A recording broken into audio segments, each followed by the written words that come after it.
Cadence Records.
Cadence Records.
what y'all be, man. You said, man, that's naturally juicy, man. Ain't nothing dry over here, man. That mac and cheese is fresh. Man, there ain't no mac and cheese out no damn box. We don't do no boxes, man. Everything is fresh because we the best, man. Really be doing things, man.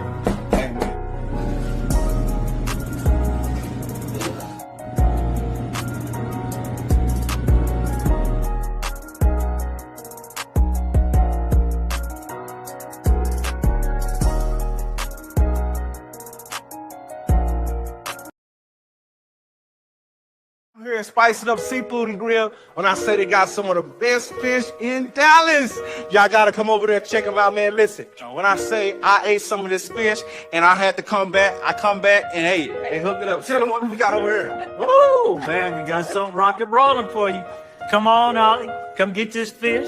Great fish. We got some good, great salmon. We got some great stuff for you, so come on down. What we got? Tell them. We got the daiquiri, Okay. the Kool-Aid, we got the cake natties, the desserts, chicken salads. Hey, everything here is made fresh to order. What did I say up there? Made fresh to order. Let's go.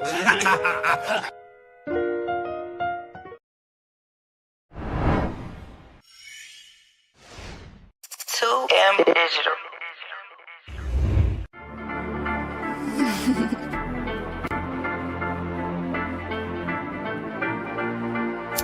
Real trap nigga. Crew Cup Cartel. Went from duck off bookies to now I'm in a rose. In the trap all night, every load I switch clothes. I'm a real trapper, I ain't worried about no hoes. Only time I need a bitch is when she flying back a load. Looking for little kicks, I'm in the hood getting out. In my Air Force One, same color as some salt. I put work in every hood, but my main spot a low. I was the biggest middleman, now I made myself a boss.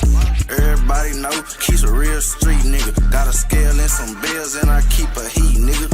Paparazzi snapping, I ain't used to taking pictures. Way before Instagram, I was low-key way bigger. If they locked in with me, I'ma show them what to do. Gotta keep 3 phones, I can't show you how to move. No matter how it go, gotta always pay your dues. I done stayed down so long, now my pockets full of blues. Went from duck off bookies, and now I'm in a rose. In the trap all night, every load I switch clothes. I'm a real trapper, I ain't worried about no hoes. Only time I need a bitch is when she flying back a load. Looking for little kicks, I'm in the hood getting out. In my Air Force One, same color as some salt. I put work in every hood, but my main spot a low. I was the biggest middleman, now I made myself a boss. I go deep with feet, white tee, and some forces. I pull up old school, everything sitting on forges. Serving so much work, I can get a trap endorsement. All my players come and shop, I ain't never got a force. I go deep with feet, white tee, and some forces. I pull up old school, everything sitting on forges. Serving so much work, I can get a trap endorsement. All my players come and shop, I ain't never got a force. Went from Tahoe truck, nigga, to 580 coupe. Talk, bro, send more than enough. I know what we gon' do. It's 12 in the evening, I'm making plays with my nigga Q. Money was an issue, would've been home. Free my nigga Deuce. Young and boss, nigga, I'm a well-known trapper, well-known Louis Chopper at the counter like the cannon back. Ain't petty with this shit, just this month I moved a lot of boxes. Just in the south, flies, fuck even though the feds watching. Real trap, nigga, had to pay an extra 50 each one, get them back. 500 what I pay with no CP, toward the stack. Not 100, do the math, I'ma make about 40 racks. Went from duck off bookies, and now I'm in a rose. In the trap all night, every load I switch clothes. I'm a real trapper, I ain't worried about no hoes. Only time I need a bitch is when she flying back a load. Looking for little kicks, I'm in the hood getting out. In my Air Force One, same color as some salt. I put work in every hood, but my main spot a low. I was the biggest middleman, now I made myself a boss.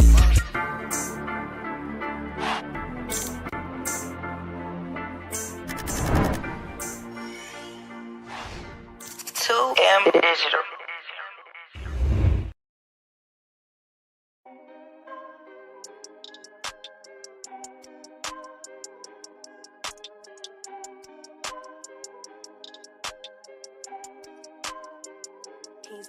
Microphone check 212.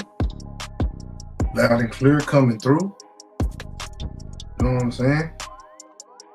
Microphone check 212. Loud and clear coming through. Yeah. And I appreciate everybody coming out tonight. You know, you see on the screen, at the bottom of the screen, we talking about soccer. Original football. I mean, kicking the ball with your foots. Should I say feet? You know what I'm saying? You know what I mean. Yeah, we're gonna run down through there about the sport. You know, I always gotta give y'all the history and you know where it's going and all that, you know what I'm saying, players, you know what I'm saying. Let me give you a small insight on my opinion about soccer. Soccer is the ultimate footwork sport. I feel like if you can play soccer, you can play almost any sport. Usually when your children are pretty young in age and you feel like they don't got any feet coordination or, you know, something dealing with, you know, sports, eye-hand coordination, feet coordination. Soccer, well, of course you got to run, have good feet work to do a lot of sports. Basketball, football, boxing, you know, a lot of it's feet work. So I always felt this is just my opinion, you know what I'm saying? Well, it's two sports, football and baseball. Baseball is eye-hand coordination.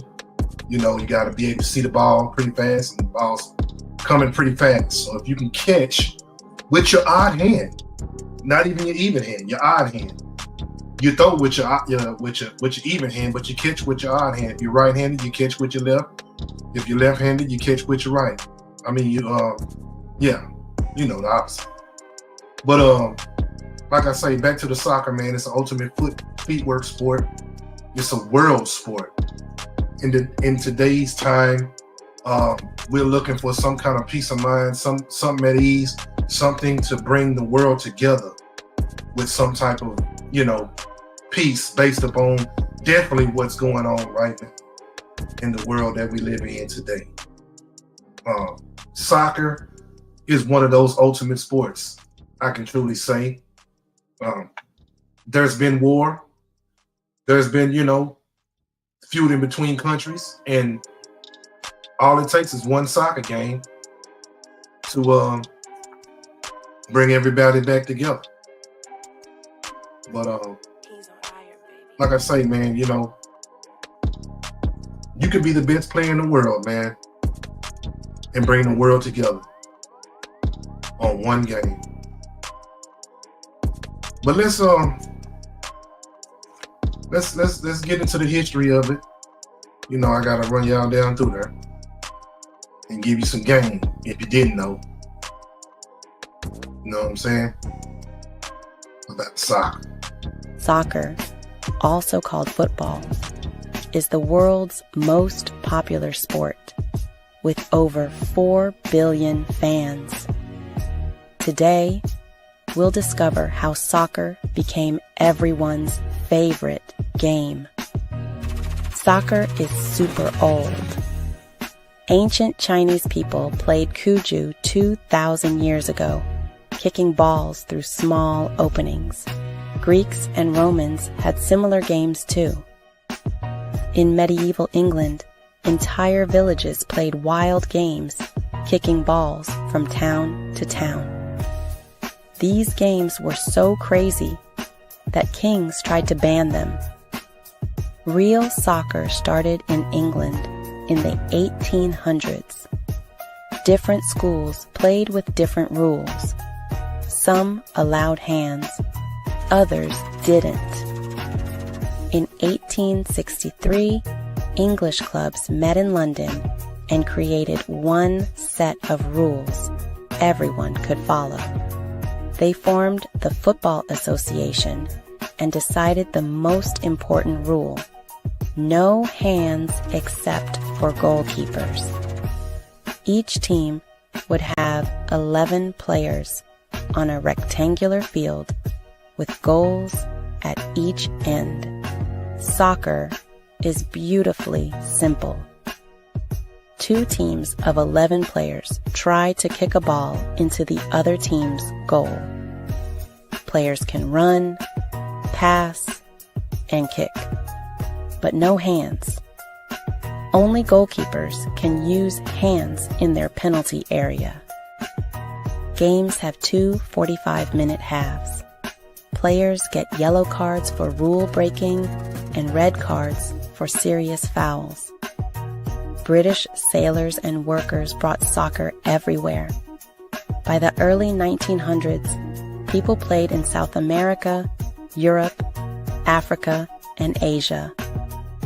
FIFA was created in 1904 to organize worldwide soccer. The first World Cup happened in Uruguay in 1930 with 13 teams. Now, it's the world's biggest sporting event. Amazing players made soccer exciting. Pelé from Brazil won 3 World Cups and scored over 1,000 goals. Wars stopped so people could watch him play. Diego Maradona from Argentina led his country to victory in 1986, dribbling past entire teams. Recently, Lionel Messi and Cristiano Ronaldo competed for 15 years to be the best. Messi won the 2022 World Cup, while Ronaldo scored more goals than anyone in history. Other stars like Zinedine Zidane, Ronaldinho, and Kylian Mbappé continue inspiring kids worldwide. Today, soccer is played everywhere. The World Cup unites the world every 4 years. Women's soccer has grown with stars like Mia Hamm and Alex Morgan. New technology like VAR helps referees make better decisions. From ancient ball games to packed stadiums, soccer brings people together. All you need is a ball and friends to play the same game billions love. Maybe you'll be the next soccer superstar.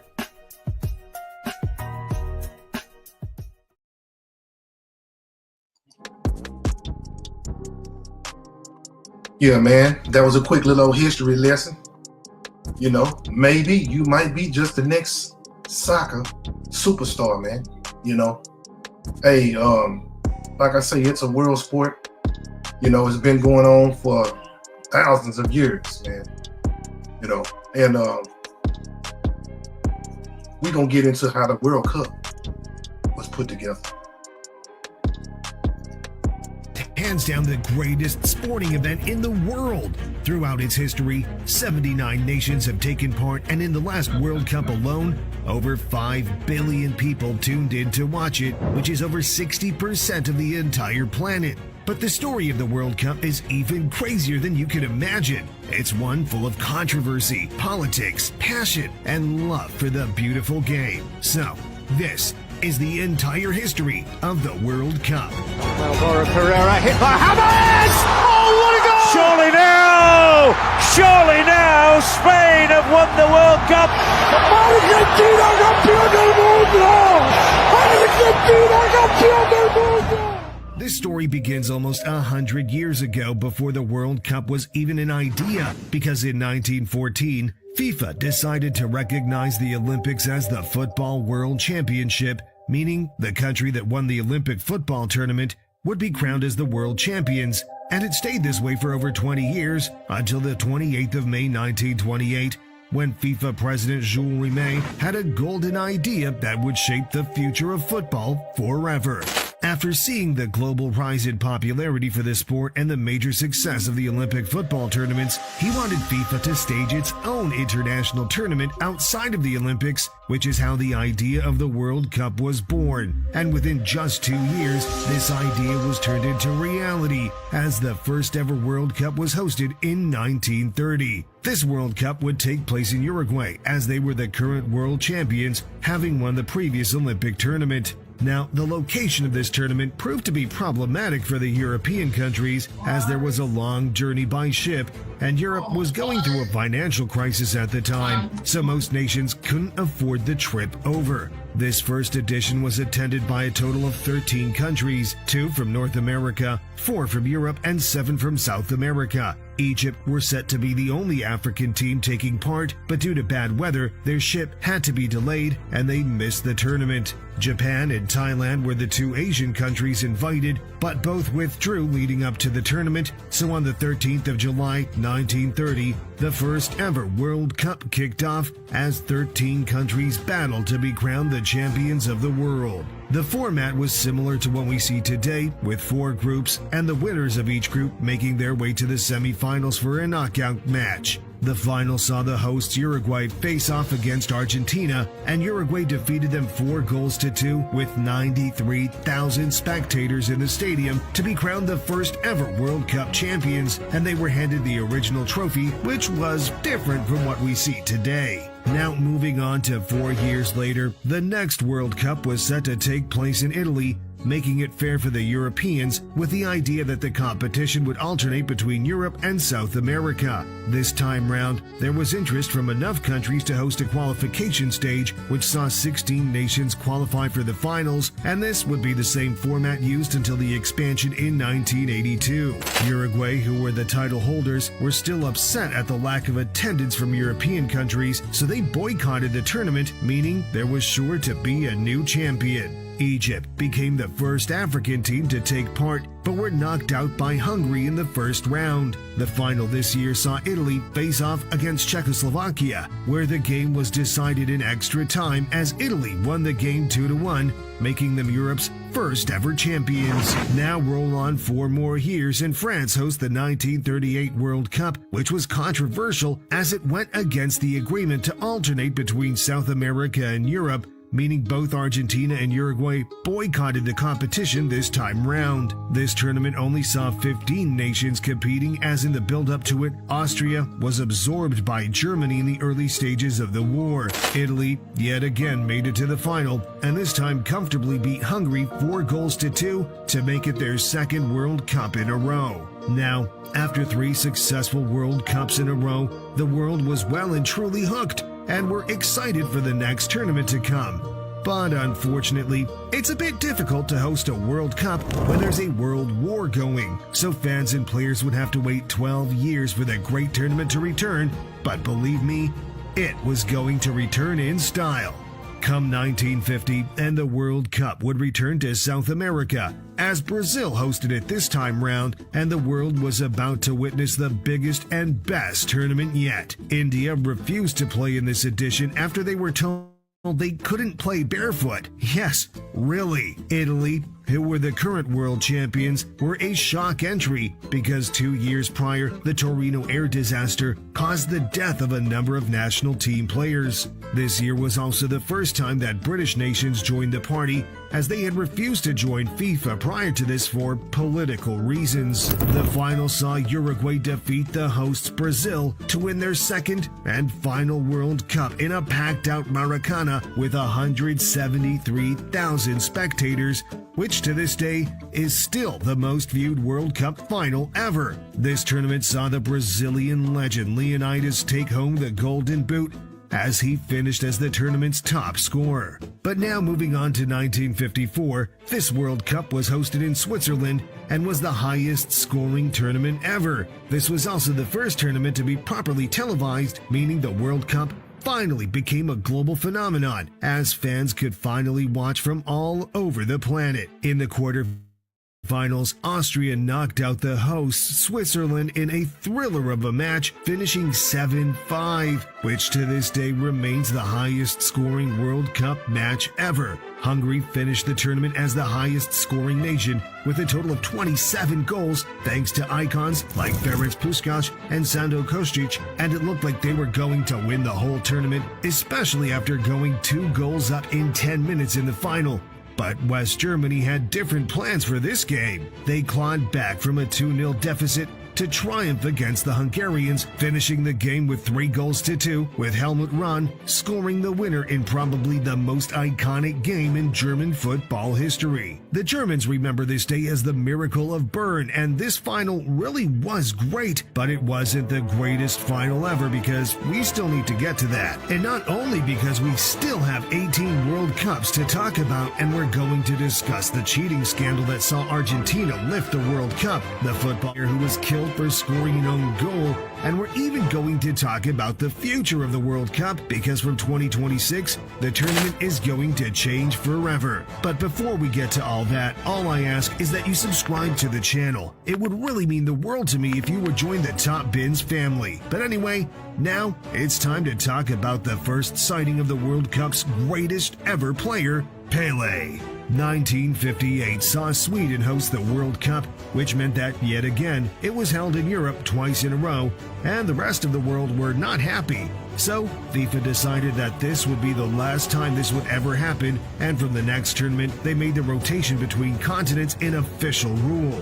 We also saw a certain 17-year-old Brazilian by the name of Pele make his mark on world football by lighting up the tournament. He scored in all of Brazil's knockout games, including a brace in the final, as Brazil beat Sweden 5-2 in a comfortable victory, meaning Pele claimed the first of 3 World Cup trophies. Alongside Pele was Brazilian teammate Zagallo, who would go on to make history by becoming the first person to win the World Cup as a player, and then, 12 years later, as the coach of Brazil. As much as Pele stole the headlines, there was a French striker who made history this tournament by the name of Jules Fontaine, as he scored 13 goals in a single tournament, which meant he averaged more than 2 goals a game, which is a record that is still yet to be broken. But anyway, on to 1962.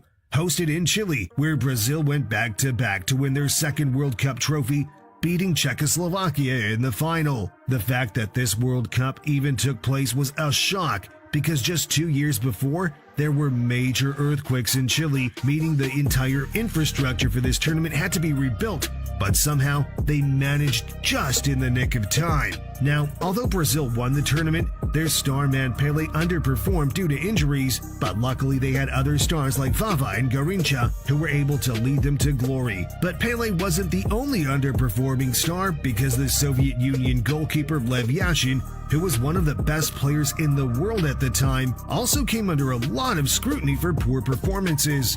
This World Cup as a whole was often scrutinized for defensive and even violent tactics at times, which probably reached its peak in a first-round game that is now remembered as the Battle of Santiago. In the build-up to this game, the Italian press wrote very unflattering articles about Chile, who were hosting the World Cup, which led to an angry team on the pitch, and that could be seen with the amount of deliberate tackles and genuine attempts to hurt each other during the game. Chile won the game 2-0, but Italy had 2 red cards and had to be escorted off the pitch by police just to keep safe. Now, moving on to 1966. Football came home for the first time as England lifted the trophy in a thriller of a final. England beat out West Germany 4-2 by scoring 2 goals in extra time, thanks to a final hat-trick from Jeff Hurst and stellar performances from players like Bobby Charlton and Gordon Banks. But the best player of the tournament wasn't even in the final,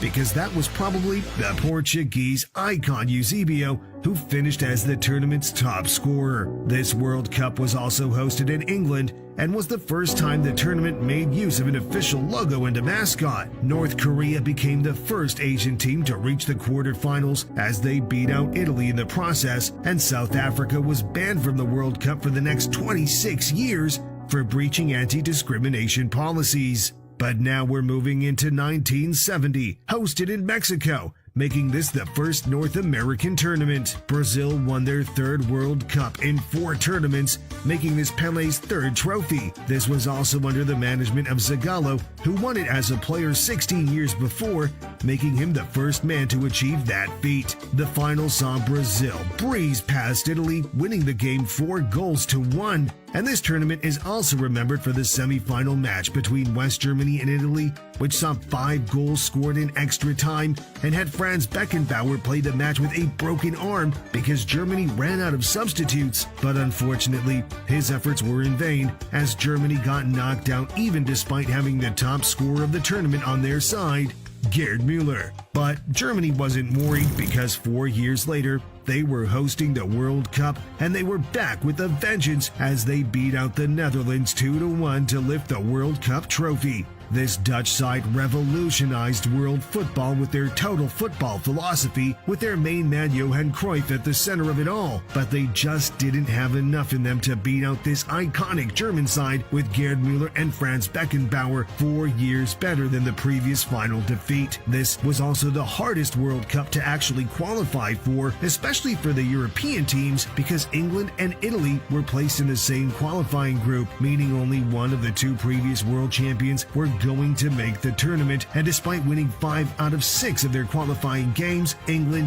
just missed out on it. But somehow, qualifying actually got even harder the next time around because there were a record 95 teams trying to qualify for 14 available spots, since the previous winners and the hosts automatically qualified. And this tournament was hosted in Argentina, where yet again the hosts lifted the trophy as they beat the Dutch in the final 3-1 with 2 extra time goals, making this the Netherlands' second final defeat in a row and making total football feel like a total failure. Mario Kempes ran for Argentina, picking up the Golden Boot with a total of 6 goals throughout the tournament. This edition also saw 2 first-time participants in Iran and Tunisia, and Tunisia's win against Mexico made them the first African team to ever win a World Cup match. But this would be the last World Cup where so few teams would qualify, because in 1982, the tournament was expanded to 24 teams, meaning more countries would be allowed the chance to fight for international glory.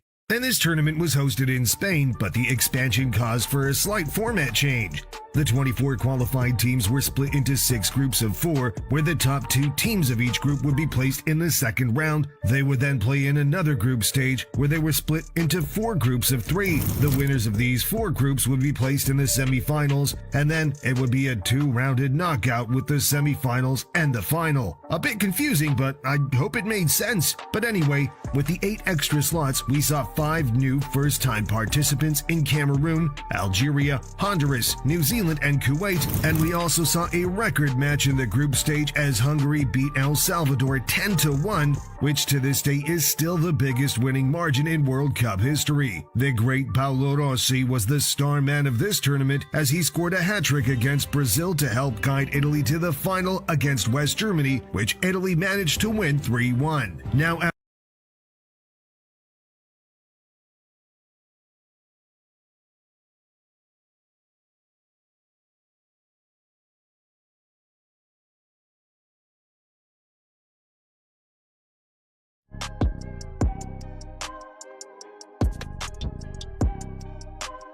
Yeah, man. So, you know what I'm saying? That's just a little bit of how the FIFA, you know what I'm saying, going. But I got to take a small commercial break, man. You know, I can't just, you know what I'm saying, feel you, overfeel you, you know what I'm saying? So let's get to a commercial real quick. Introduction coming from North Dallas, Texas. QB. Welcome back to Behind the Bars. I am your bartender, Half Pint Films. Introduction coming from North Dallas, Texas. QB. Talk to them folks, man. Hey, lost so busy to that. Still gon' pull that. Hey, world on that. I go by the name of QB. Let me take you down I-45. Look, okay. Just like you, I thought it started with school. I did a little digging, man, that came from the blues. The origins is Houston, that's most certainly true. The 5th Ward, 3rd Ward, the Side Part 2. From what I heard, they used to mix the syrup and beer. Damn, moment of silence for the ones I ain't here. Okay, right around the 90s, that's when screw tapes appeared. Ghetto boys was still hard, but Lean took over that year. Hey, 2001 and this commercial is fuck. Got my idols all on BET, sipping on purple stuff. We lost Big Mo, and then Pimp C. Whole time Wayne was pouring drink right on TV. Damn. Still gon' pour that. The whole world on that. Still gon' pour that. Hey, we lost so many to that. Still gon' pour that. The whole world on that. Hey, let me walk you. Look, 2011 Future when they put out Dirty Sprite. That shit was kinda genius, but it drove the price. Boys itching for lines and niggas robbing for pints. Not to mention niggas ODing, losing their life.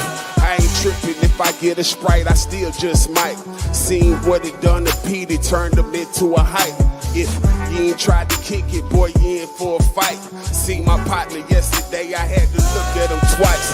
Different colors and types, it ain't no telling what you pulled up. If it wasn't for Drake, the music never would've slowed up. Who benefited most? Man, let's speak on that.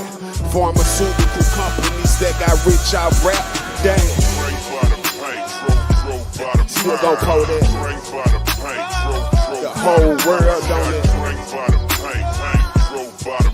Hey, man, hold up. Still gon' pull that. The whole world on it. We lost so many to that.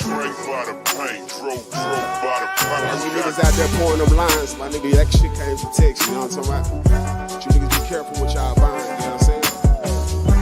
It's two sides of the story. Just wanted to walk you through this shit, you know what I mean? Hey, New Dallas on mine, you feel me?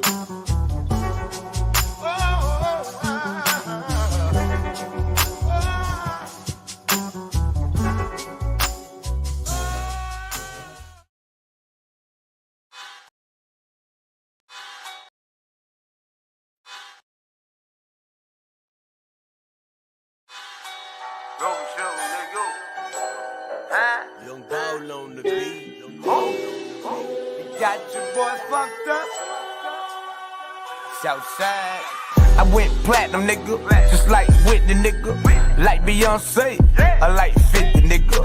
Hooli Nation, rock a nation like I'm Jigga, nigga. No allegation, accusation like they did it, nigga. The difference be, did it in the league. So anytime that they mention me, SUC in the text be missing. No recognition like the pimpin' beat. That's a pimpin' bond, upper echelon. Teflon done chef like Raekwon. These niggas not really they wants. If they was, they wouldn't have done what they done. When you're young, you wanna stay young. Wishing out could stay fun. One day the day'll come. No longer play with play guns. Listen, dog, when hard times come, dog can't stand running. Gotta be a real trail, nigga. Y'all know, understand something. This what you do, my dog.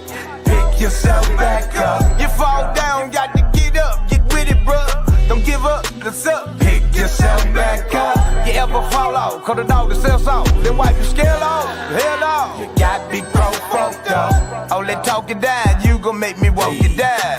Huh? Pick yourself back up. Hating on the side, you got us fucked up. See, I went platinum, nigga. Just like Travis, nigga. Like Future, Drizzy, 21 Savage, nigga. Michael Jackson, nigga. And the cold world. See, it's a cold world. Don't believe me, ask my old girl.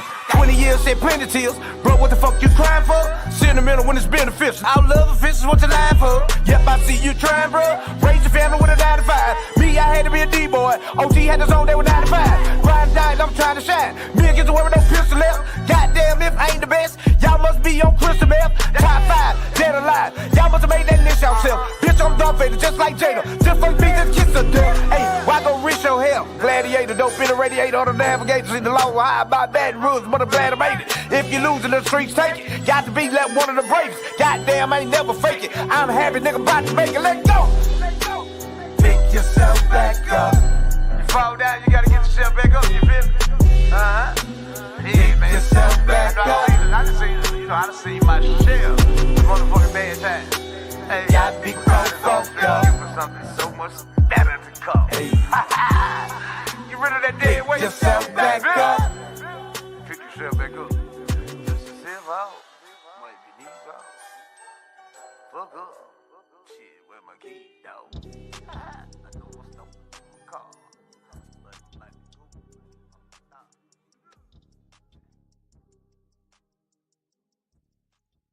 Pick yourself back up. Dust yourself off. Yeah, man. Yeah, it was the first quarter. You know what I'm saying? So now we about to get back into the soccer game. You know what I'm saying? Let's do it, man.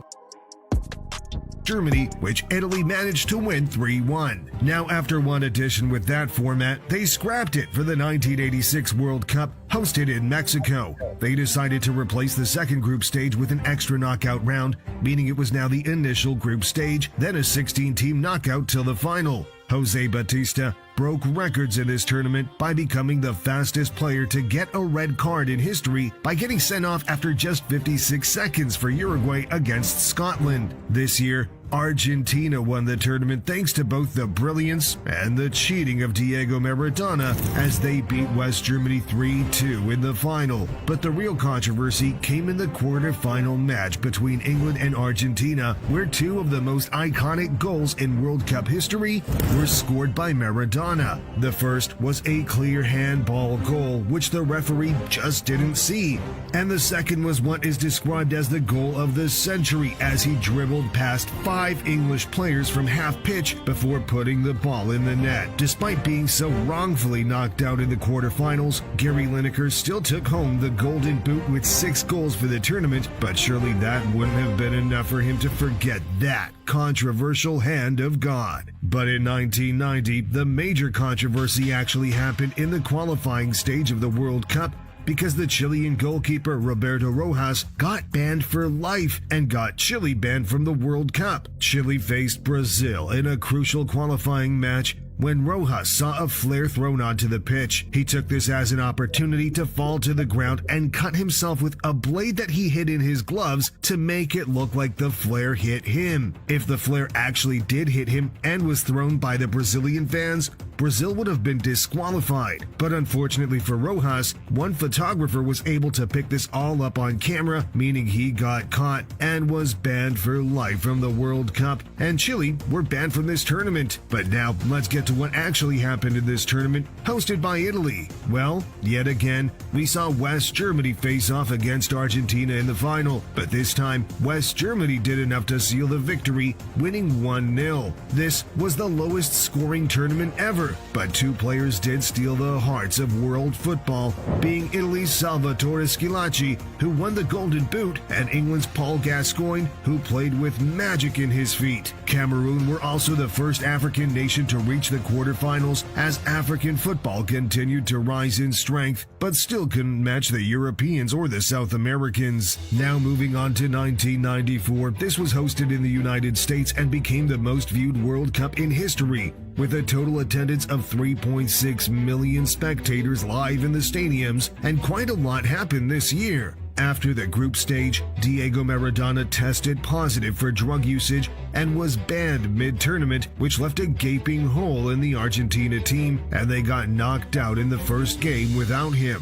The Russian player Oleg Solenko became the first player to score 5 goals in a World Cup match against Cameroon, and in that same game, Roger Milla scored Cameroon's only goal, making him the oldest goal scorer in World Cup history at 42 years old. The final this year saw Brazil face off against Italy. After 90 minutes, the score was 0-0. Then, after another 30 minutes, the score remained the same. This was the only final to ever finish goalless and the first final to be decided with a penalty shootout, which Brazil won 3-2. Romario was awarded the Golden Ball for being the best player at the tournament, but the Golden Boot was shared between Stoichkov and Solenko with 6 goals each. But the real controversy and heartbreak of this tournament happened with the Colombian national team because Andres Escobar was killed for his performances. The Colombian team was seen to be their golden generation, and the entire country was expecting strong performances. At this time, Colombia was not in a good place as the country was controlled by gangs and the cartels, so this World Cup was a shining light for the nation. Colombia got knocked out in the group stages, and the critical moment was an own goal by the captain Andres Escobar against USA. Upon his return home to Colombia, he went to a bar, and as he left the bar, he was shot and killed for his own goal, marking a dark day of the World Cup. It was alleged that this was an organized hit by the cartels, who were angry at the captain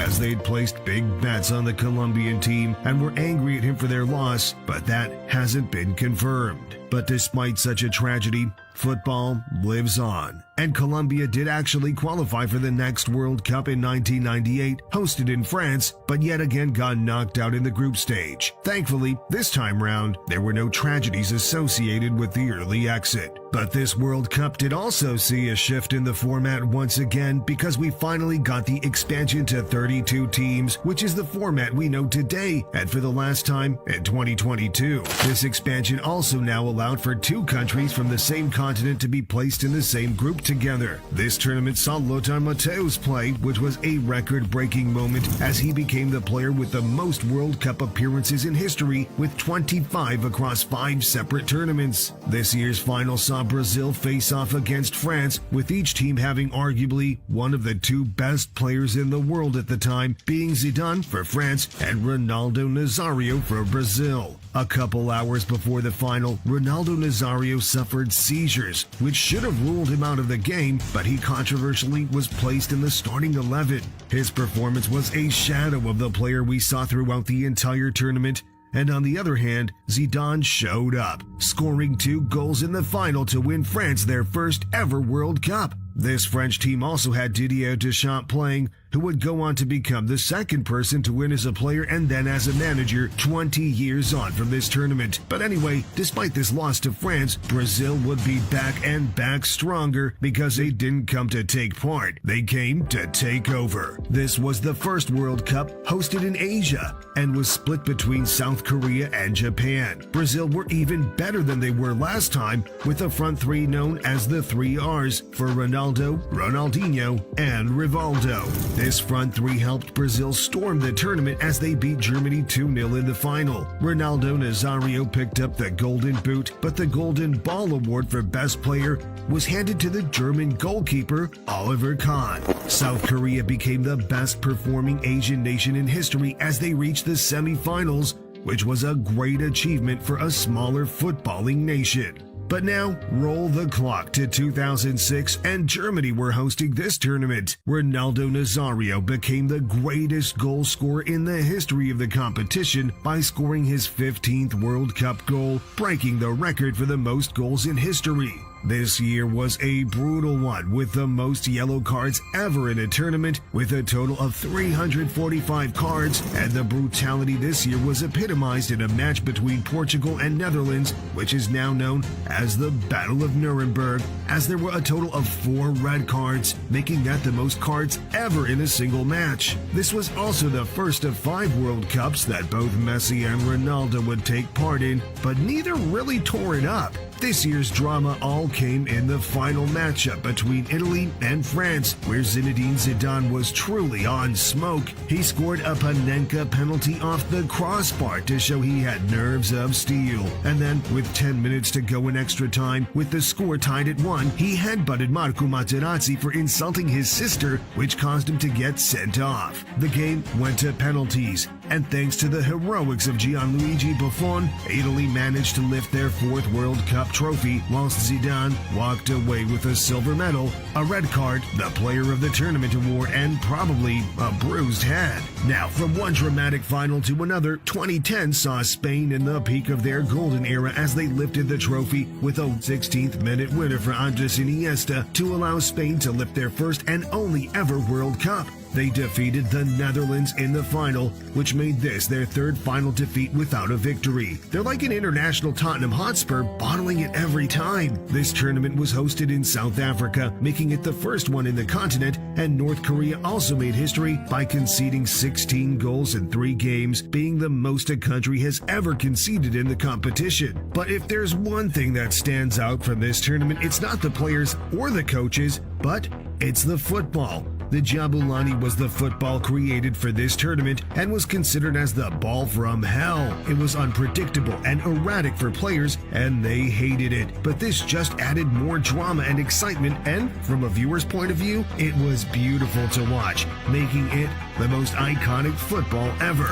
But now we're off to Brazil for the 2014 World Cup, where history repeated itself in the final. 0-0 for 90 minutes, and then, with a couple minutes to spare, Mario Götze crops up and scores the winner to sink Argentina and stop Messi from winning the World Cup. Messi still walked away with the golden ball for being the best player in the tournament. Neuer was the star man for Germany, walking away with the golden glove, and James Rodriguez was the new kid on the block, picking up the golden boot as he did wonders for Colombia. Miroslav Klose overtook Ronaldo Nazario as the World Cup's leading goal scorer by scoring his 16th goal of the tournament. Goal line technology was introduced, which would finally erase that margin of error from linesmen and referees, but probably the most memorable moment of this tournament was the semi-final between Germany and Brazil. Brazil were the host and were one of the favorites to go all the way and win the competition, especially with Neymar on their side. When it came to the semi-final, Neymar picked up an injury and had to miss the game, but even without their best player, nobody expected the game to turn out how it did, because Germany put 7 goals past Brazil in one of the most embarrassing defeats in Brazilian football history. But now we're getting closer and closer to the present day and talking about the future of the competition. But first, we're talking about the 2018 World Cup hosted in Russia. England had a great run this time round, making their way to the semi-finals, and they thought it was finally coming home again. It did not, in fact, come home, as Croatia knocked them out to make the final as real underdogs. Harry Kane still did pick up the Golden Boot award, but that wasn't the prize he was after. Video assistant referee debuted in this tournament, which resulted in a record number of penalties being given as football leans more and more into new technology for better or for worse, and the Egyptian goalkeeper Essam El Hadari became the oldest football player to take part in a World Cup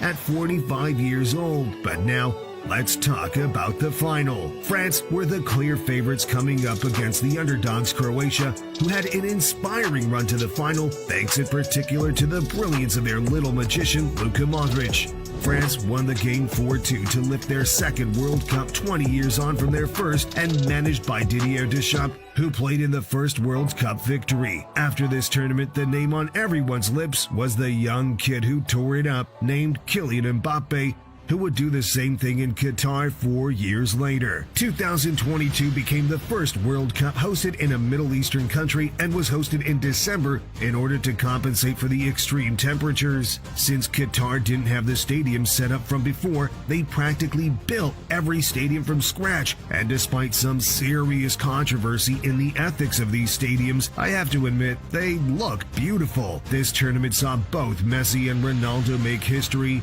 but in very different ways. Cristiano Ronaldo became the most substituted player in the history of the World Cup, having now been subbed off a total of 11 times across his 5 World Cup campaigns. And then, as I'm sure you know, Lionel Messi finally lifted the World Cup trophy in what was the greatest final football has ever seen. A 3-3 thriller between France and Argentina that took the game all the way to penalties. Kylian Mbappe scored a final hat-trick, finishing as the tournament's top scorer, but this still wasn't enough. Heroics from Martinez throughout the game, and then during the penalty shootout, are what spurred Argentina on to lift the most recent edition of the World Cup. Now, what's next for the World Cup?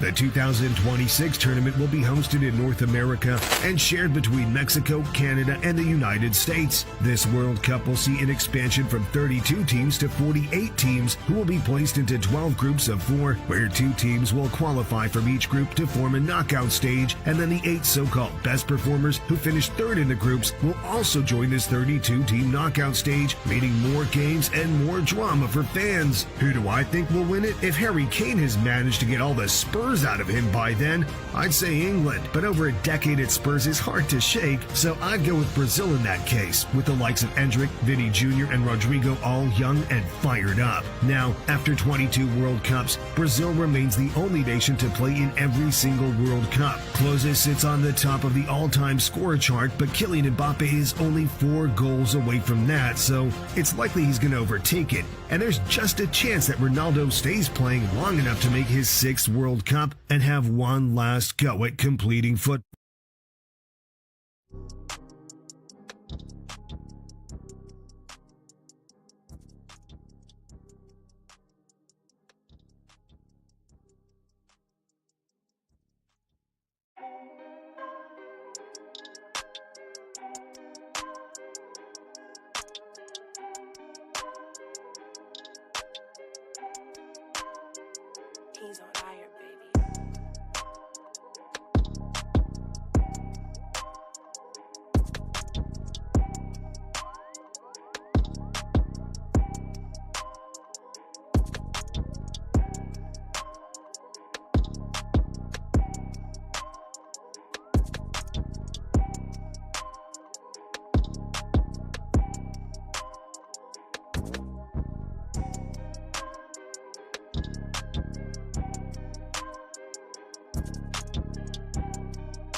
Oh man, my bad. I forgot to take it off of mute, man. I am so sorry.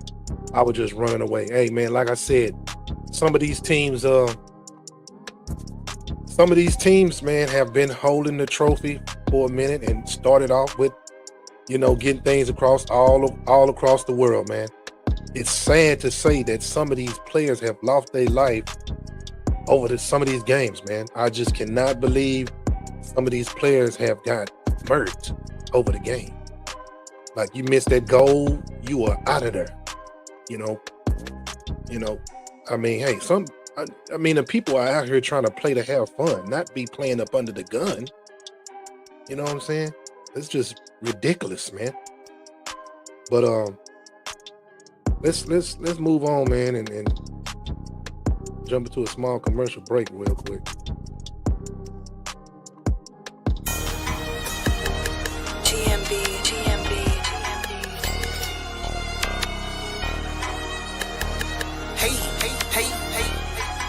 Hey, Marlo, what you say, nigga?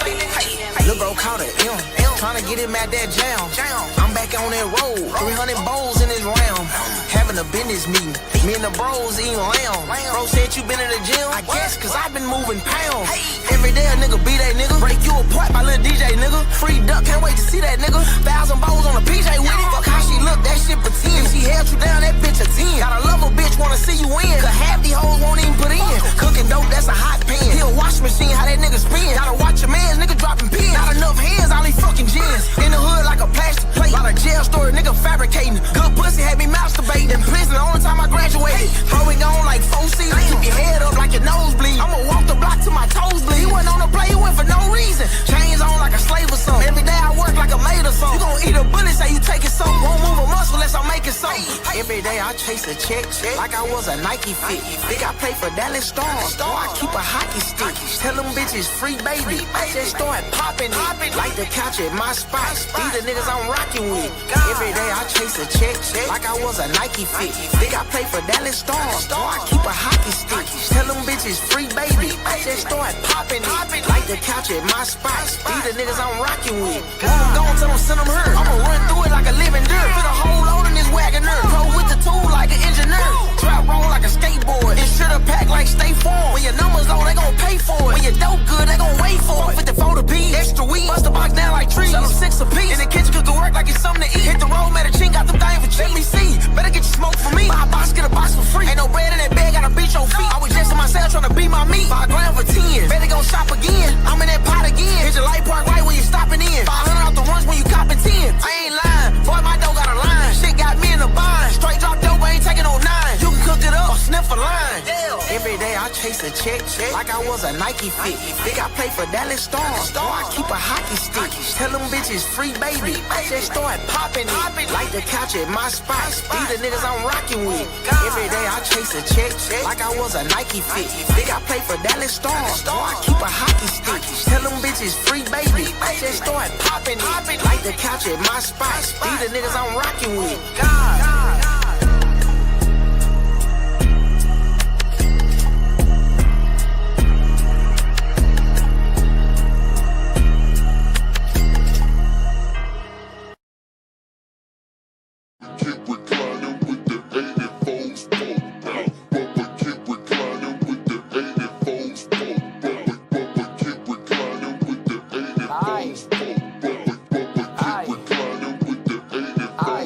They know I'm gorilla, I roll on the orangutans. They know I never change, I go and get the change. They know I focus on cheddar, made praying for better days. Kept an umbrella whenever the weather came. Swinging in the rain, made it through the storm. Push the button, it's a car alarm. I could drop the top and it could transform. I could bag your bitch and bring you back a charm. I just broke a bitch, now I'm her lucky charm. How he go for nothing and he stay alarmed. Desert eagle on me, keep me away from harm. People caught it on me, send me to the farm. I ain't tripping, dog, I was flipping, bro. I put the neighborhood all on my face. I threw the set big on the arm. I threw the bitch on the slab, not a car. I put the bitch on the slab, not a car. I put the bitch on the slab, not a car. I put the bitch on the slab, not a car. I put the bitch on the slab, not a car. Aye.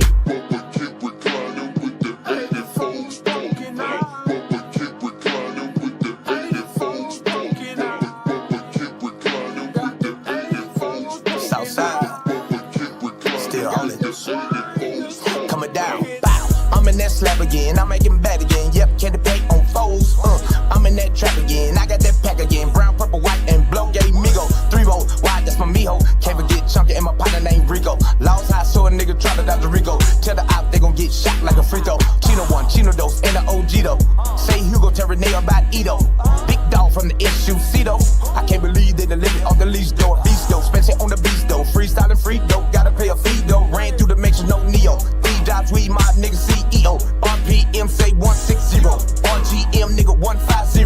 Bitch, I'm a PIM to the pedo. Looking for a bad bitch with the U-Tito. Jay Shipper, Jersey, action ever heard of Geo. Had they ever mixed Lil Sir with the Tito? Say the pussy wet, I told the bitch, let me see though. Fuck it in the parking lot of the Papacitos. All they gonna see, bro.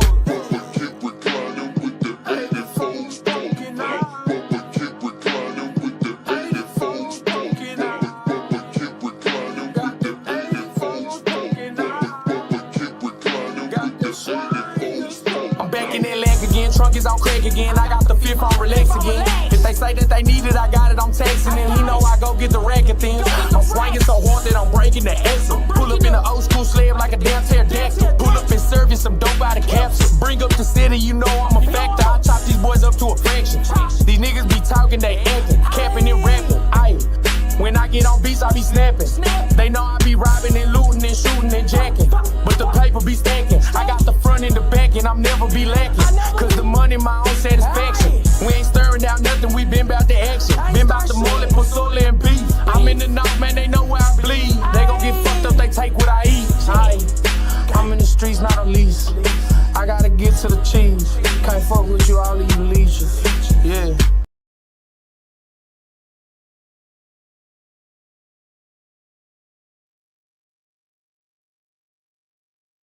Yes, sir. We are back. Yeah. Uh-huh. And that was the end of the second quarter. You know what I'm talking about? Now we at the halftime show, the gas the trash part of the show. Nobody sent nothing. I just had to find something. I gotta find some. I mean, I know it's a lot of people out here rapping. You know what I'm saying? Hopefully they ain't capping. You know, I mean, got some beats, got some instrumental. I mean, you know what I'm saying? Something, the commercial, something, man. We can put it on the gas or trash, bro. You know what I'm saying? Get some people to say, hey, it's gas or is it trash? Now you see the Cash App on the screen, you know what I'm saying? You can send $1, you know them, nothing. You know, you don't even gotta send nothing, man, if you don't want to. But I'm just saying it would be nice and thankful to send something to the Cash App, man. Bless the plate, man. This money don't go to me. This money goes to the community. Believe that. You know what I'm saying? But if you want to bless us, man, with $1 or whatever, man, we'll be thankful for that. You know what I'm saying? But like I say, we at the halftime of the show, and we about to put in on a gas to trash video right now.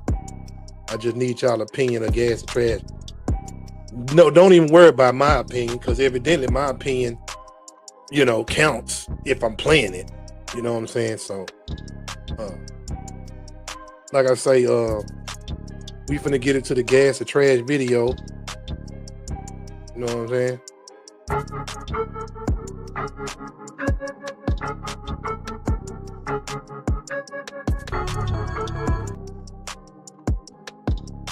Yeah, man, we're about to get into the gas or trash video of the night. So, check it out.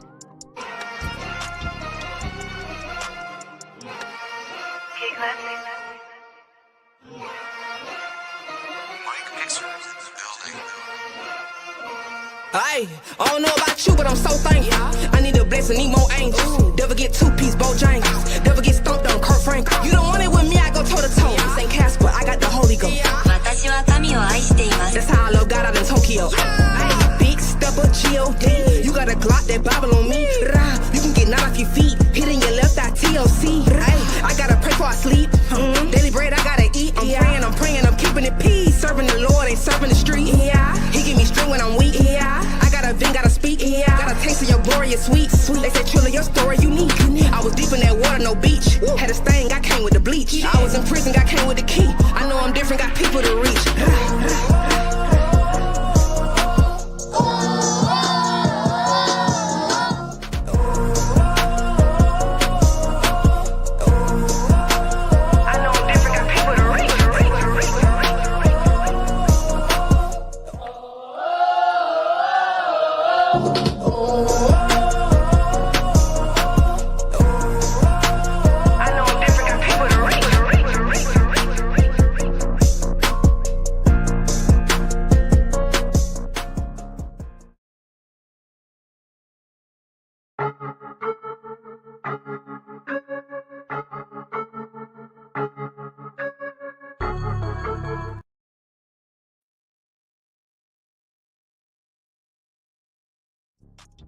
Yeah, man. That was your gas or trash video for tonight. Now you can put gas in the, you know what I'm saying, in the comments, or put trash. One of the two. You can put both. It don't even matter. You know what I'm saying? That was your gas or trash video for tonight. Like I say, man, if you want to play a song, video, man, the trumpet, the flute, the violin, buckets, we can put it on the gas or trash show, bro. You know what I'm saying? Believe me, I'll put it in here. Just send it. You know, and we'll make sure people will give a honest opinion, man. We got some pretty honest people out here. Now, people do be kind of goof troop in the comments sometimes. Thankfully, I haven't ran across none of them. Don't be one of those. One of them. You know what I'm saying? But like I say, that was the gas and trash video for tonight. You know what I'm saying? So now we back to the second half of the show. And now we about to get into the point of the best players. The blessed and best soccer players. You know what I'm saying, of this game. Today and tomorrow. Let's check it out. Highly debated topic. The greatest footballers of all time. From dazzling dribblers to prolific goal scorers, these legends have left an indelible mark on the beautiful game. Let's explore the careers of these extraordinary players and what made them icons of football. Ronaldinho, the Brazilian maestro, is known for his infectious smile and unparalleled skill on the ball. His creativity and flair made him a fan favorite wherever he played. Ronaldinho's ability to perform audacious tricks and flicks, often leaving defenders in his wake, earned him the nickname Gaucho. During his peak years at Barcelona, Ronaldinho was instrumental in the club's success. He won the FIFA World Player of the Year award twice, in 2004 and 2005, and helped Barcelona secure 2 La Liga titles and a UEFA Champions League trophy. His vision and passing accuracy were exceptional, allowing him to create scoring opportunities seemingly out of nowhere. What truly set Ronaldinho apart was his ability to bring joy to the game. His playful style and sportsmanship made him a beloved figure in football. Even opponents couldn't help but admire his talent. Ronaldinho's legacy is not just in the trophies he won, but in the pure entertainment and love for the game he inspired in millions of fans worldwide. Cristiano Ronaldo, often simply known as CR7, is one of the most complete footballers in history. His incredible physical attributes, combined with his technical skills, have made him a goal-scoring machine. Ronaldo's career began at Sporting Lisbon, but it was at Manchester United where he first gained international fame. At Real Madrid, Ronaldo reached unprecedented heights. He scored over 450 goals for the club, becoming their all-time top scorer. Ronaldo's speed, strength, and aerial ability, along with his precise finishing, have seen him break numerous records. He has won 5 Ballon d'Or awards and 4 European Golden Shoes, among other accolades. Ronaldo's impact extends beyond club football. He has been instrumental for the Portuguese national team, leading them to victory in the 2016 UEFA European Championship. His relentless work ethic and desire to improve have kept him at the top of his game for a long time, making him a true legend of the sport. In recent years, Ronaldo has continued to defy age, showcasing his goal-scoring prowess even as he approaches 40. During his second stint at Manchester United, he proved that age is just a number by scoring 24 goals in all competitions in the 2021 to 2022 season. His physical fitness and dedication to the sport have allowed him to maintain his elite level of performance. In 2023, Ronaldo made headlines with his move to Saudi Arabian club Al Nassr on a record-breaking contract, further demonstrating his global appeal and enduring impact on the sport. Despite his age, Ronaldo remains a formidable presence on the field, continually adding to his legacy.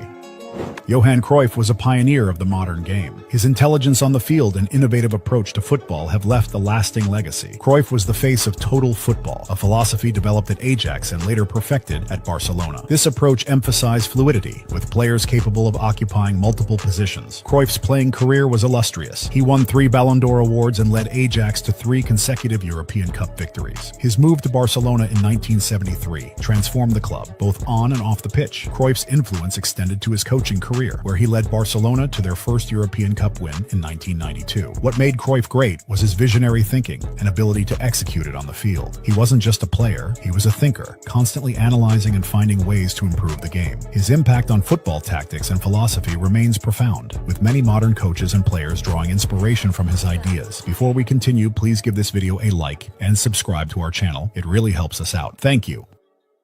Gerd Muller, known as Der Bomber, was one of the most prolific goal scorers in football history. His ability to find the back of the net was unmatched, with an instinct for goal that made him a nightmare for defenders. Muller's career was primarily spent at Bayern Munich, where he became a legend. Muller's goal-scoring record is astonishing. He scored 68 goals in 62 appearances for West Germany, including 14 World Cup goals, a record that stood for decades. At club level, he netted over 500 goals for Bayern Munich, leading them to 4 Bundesliga titles and 3 European Cups. What set Muller apart was his positioning and finishing ability. He had an uncanny knack for being in the right place at the right time and could score with either foot, his head, and from almost any angle. Muller's contributions to Germany's 1974 World Cup win and Bayern Munich's dominance in the 1970s cement his status as one of the greatest strikers ever. Franz Beckenbauer, known as Der Kaiser, revolutionized the role of the sweeper or libero in football. His elegant style of play and leadership qualities made him one of the greatest defenders of all time. Beckenbauer's career was marked by success both as a player and a coach. Beckenbauer spent the majority of his playing career at Bayern Munich, where he won numerous domestic and international titles. He was also a key figure in the West Germany national team, leading them to victory in the 1974 World Cup and the 1972 European Championship. His ability to read the game and launch attacks from the back was unparalleled. What made Beckenbauer exceptional was his versatility and tactical intelligence. He could play in multiple positions and was known for his composure under pressure. Beckenbauer's influence extended beyond his playing days, as he successfully transitioned into coaching, leading Germany to a World Cup win in 1990. His contributions to football are immense, both on and off the field.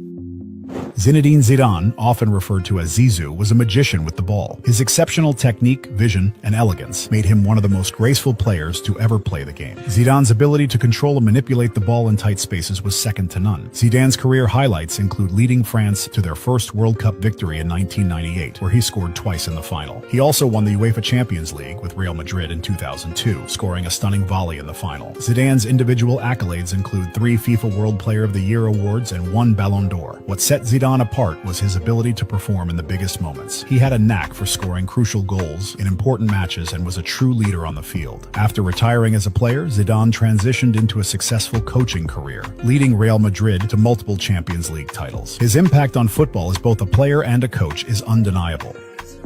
Ronaldo Nazario, often simply known as Ronaldo, was a football phenomenon whose career was as remarkable as it was tumultuous. Known for his extraordinary speed, power, and technical ability, Ronaldo's potential was limitless. However, his career was plagued by a series of severe injuries, starting with his time at Inter Milan. These injuries significantly impacted his career trajectory, leading many to wonder what heights he could have reached if not for these setbacks. Despite these challenges, Ronaldo achieved remarkable success. He won 2 Ballon d'Or awards and was a key figure in Brazil's World Cup victories in 1994 and 2002. His move to Real Madrid marked a high point in his club career, where he won La Liga. However, contrary to the belief that he won multiple Champions League titles, Ronaldo only secured the prestigious trophy once during his tenure at Real Madrid. Ronaldo's records are a testament to his greatness. He scored 62 goals in 98 appearances for Brazil, making him one of the top scorers in the history of the Brazilian national team. At the club level, he netted over 350 goals in his career, including remarkable stints at Barcelona, Inter Milan, and Real Madrid. His performance in the 2002 World Cup, where he scored 8 goals and led Brazil to victory, is often considered one of the best individual displays in World Cup history. What made Ronaldo special was his ability to score goals that seemed impossible. His dribbling skills, combined with his acceleration and finishing, made him nearly unstoppable. Despite facing serious injuries, Ronaldo's determination and talent ensured that he remained one of the greatest strikers in football history. His legacy is one of resilience and a relentless drive to overcome adversity.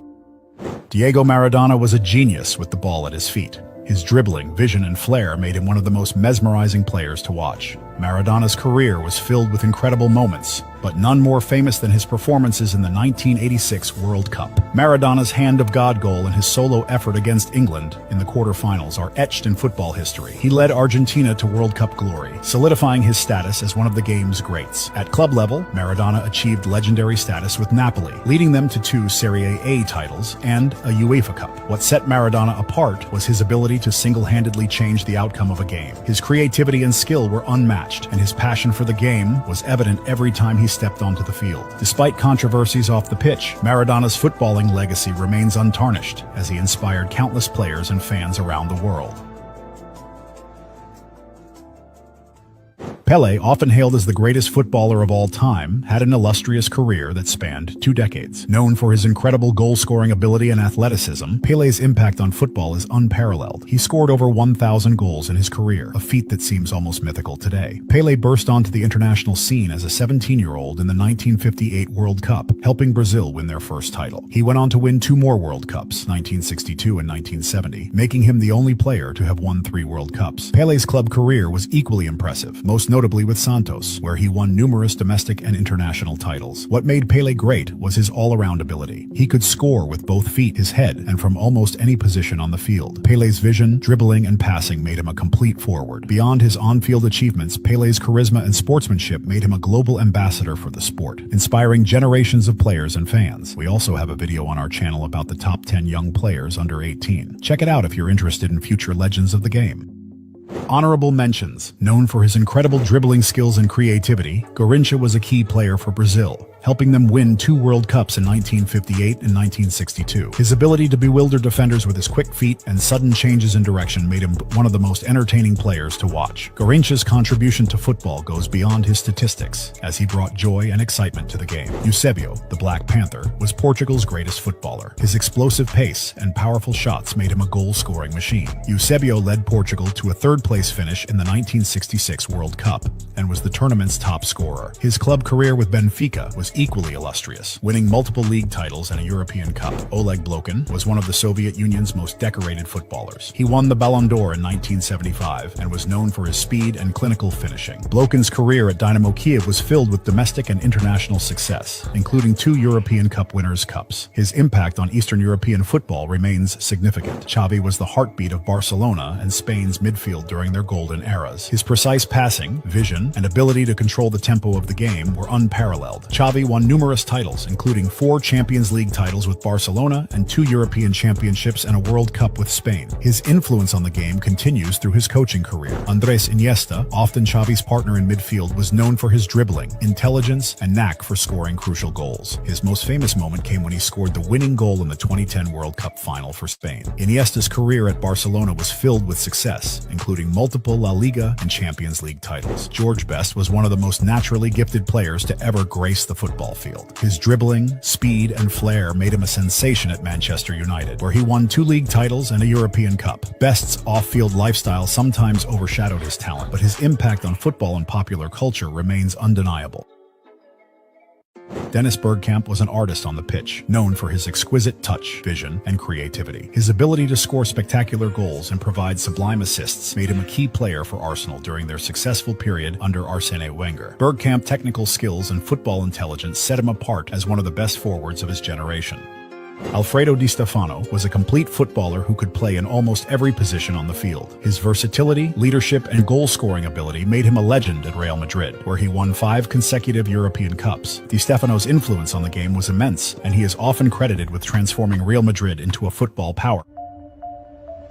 Lionel Messi, often regarded as one of the greatest footballers of all time, has continually redefined the standards of excellence in football. His recent achievements have only solidified his legacy further. In 2021, Messi led Argentina to a long-awaited Copa America victory, ending the nation's 28-year trophy drought and securing his first major international title. This triumph was a testament to his leadership and enduring skill. The pinnacle of Messi's international career came in 2022 when he captained Argentina to a historic World Cup victory in Qatar. Messi's performances throughout the tournament were nothing short of spectacular, earning him the Golden Ball as the tournament's best player. His World Cup win was the crowning glory of an illustrious career, placing him among the greatest legends of the sport. Messi's style of play has evolved remarkably over the years. Early in his career, he was known for his explosive speed and agility, often taking on multiple defenders with his dribbling prowess. As he matured, his game became more nuanced. Messi developed an exceptional ability to read the game, making him a master playmaker. His vision and precise passing have made him equally adept at creating goals as scoring them. His low center of gravity, quick changes of direction, and close ball control make him nearly impossible to defend against. Over time, Messi has adapted his role to become more of a central playmaker, showcasing his versatility and deep understanding of the game. Messi's club career is equally impressive. During his time at FC Barcelona, he scored 672 goals in 778 appearances, making him the club's all-time top scorer. Messi won 10 La Liga titles, 7 Copa del Rey titles, and 4 UEFA Champions League trophies with with Barcelona. His record of 91 goals in a calendar year, 2012, remains unbeaten, showcasing his incredible consistency and goal-scoring prowess. In the twilight of his career, Messi made a surprising move to Inter Miami in Major League Soccer, MLS, after leaving Paris Saint-Germain. His arrival in the United States has brought unprecedented attention to the league, with fans eagerly watching his every move. Despite being in the latter stages of his career, Messi continues to showcase his extraordinary talent, proving that his influence on the game transcends any single league or competition. Quotes from some of the world's best players further solidify Messi's legendary status. Pelé once remarked, "I think Messi has been the most consistent player in the world for about 15 years. Cristiano Ronaldo, his longtime rival, said, Messi makes me a better player and vice versa. Xavi Hernandez, Messi's former teammate, stated, he is the best player in the world. Leo is the only player who can change a match by himself." These endorsements highlight Messi's unparalleled impact on football. Messi is often considered the last of a generation of greats, a player who has consistently dazzled fans and pundits alike, securing his place among the all-time legends of the sport.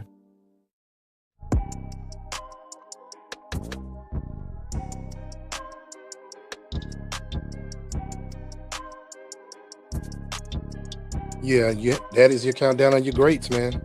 Top great soccer players of all time. You know, but hey, everybody got their title to their own opinions about it. But those were your top players of all time. Now let's jump into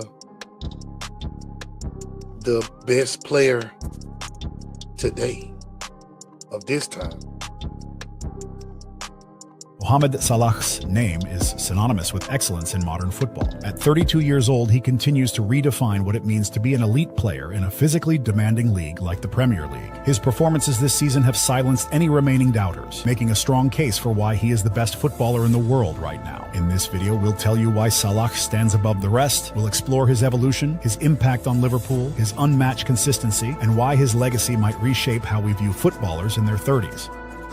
Mohamed Salah's journey to becoming one of football's greatest isn't a story of instant success, but one of adaptation and resilience. Starting in Egypt with Al Mokaloun, Salah showed flashes of potential, but was far from a finished product. His move to Basel marked his first step into European football, where his blistering pace and ability to exploit space caught the attention of bigger clubs. However, his time at Chelsea under Jose Mourinho was forgettable. Limited opportunities and a system that didn't suit him almost derailed his career. But it was in Serie A with Fiorentina and later Roma that Salah reinvented himself. Under Luciano Spalletti, he added more layers to his game, improving his finishing, positioning, and tactical awareness. This transformation laid the groundwork for his eventual return to the Premier League with Liverpool. Unlike many players who fade after a setback, Salah used his time in Italy to become a more complete player. This adaptability is one of the traits that make him so unique in modern football. When he joined Liverpool in 2017, many thought he'd be a decent winger, but few could predict the impact he would have. Salah didn't just adapt to the Premier League, he dominated it. His 32 goals in his debut season set a record, but what truly set him apart was his ability to evolve. Over the years, he has gone from a wide forward relying on pace to a multi-dimensional attacker, capable of dropping deep, creating chances, and scoring in every way imaginable. As Salah's adaptability laid the foundation for his greatness, his influence at Liverpool solidified his position as a modern-day legend.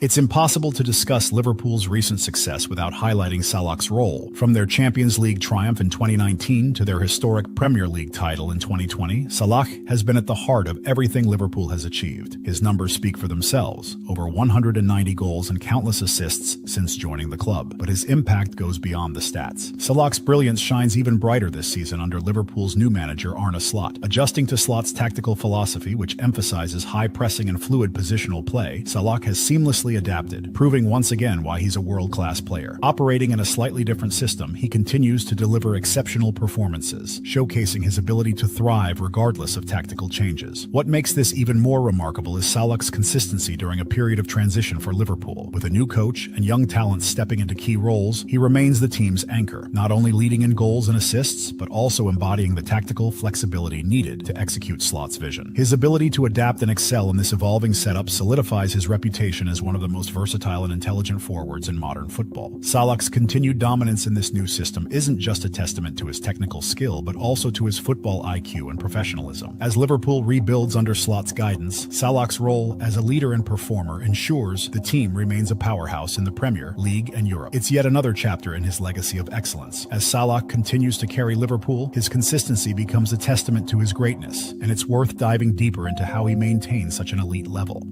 If there's one word to define Mohamed Salah's career, it's consistency. Year after year, he has delivered goals, assists, and performances that make him indispensable. In a sport where players often have peaks and valleys, Salah has been remarkably steady, scoring 20-plus goals in 6 consecutive seasons. This level of output isn't just rare, it's historic. What makes Salah's consistency even more impressive is the physical and mental toll of playing at the highest level. The Premier League is known for its intensity, yet Salah has maintained his form while playing almost every match. His fitness levels are extraordinary, allowing him to play a high-pressing style under Klopp without showing signs of fatigue. This season, Salah has taken his game to another level. With Liverpool facing a tough schedule across domestic and European competitions, he has stepped up, leading the team in both goals and assists. At 32, when many players begin to decline, Salah seems to be getting even better. His ability to adapt his game, transitioning from a pace-reliant winger to a more complete forward, ensures he remains relevant in an ever-changing football landscape. If you're enjoying this breakdown of Salah's brilliance, take a moment to like this video and subscribe to the channel for more in-depth football analysis. And let us know in the comments, is Salah the best player in the world right now?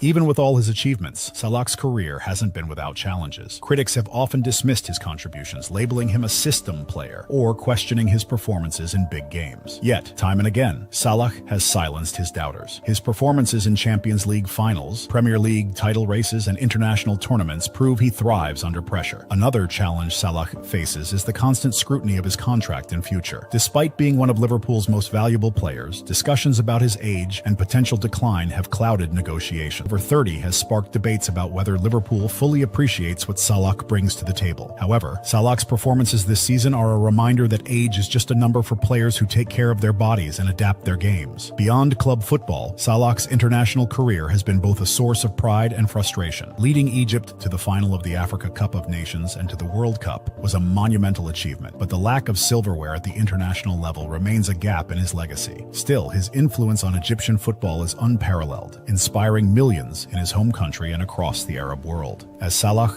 navigates these challenges, his legacy grows even stronger, and it's worth reflecting on what his career means for the future of football.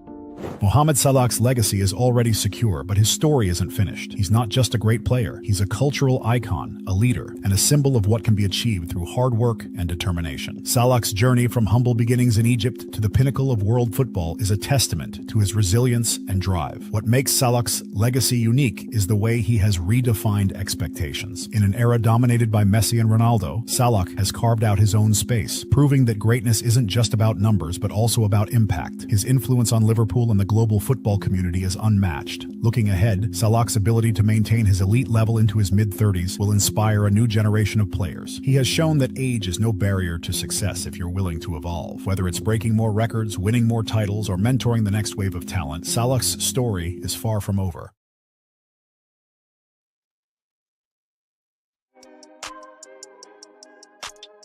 And that's your best player of today's game.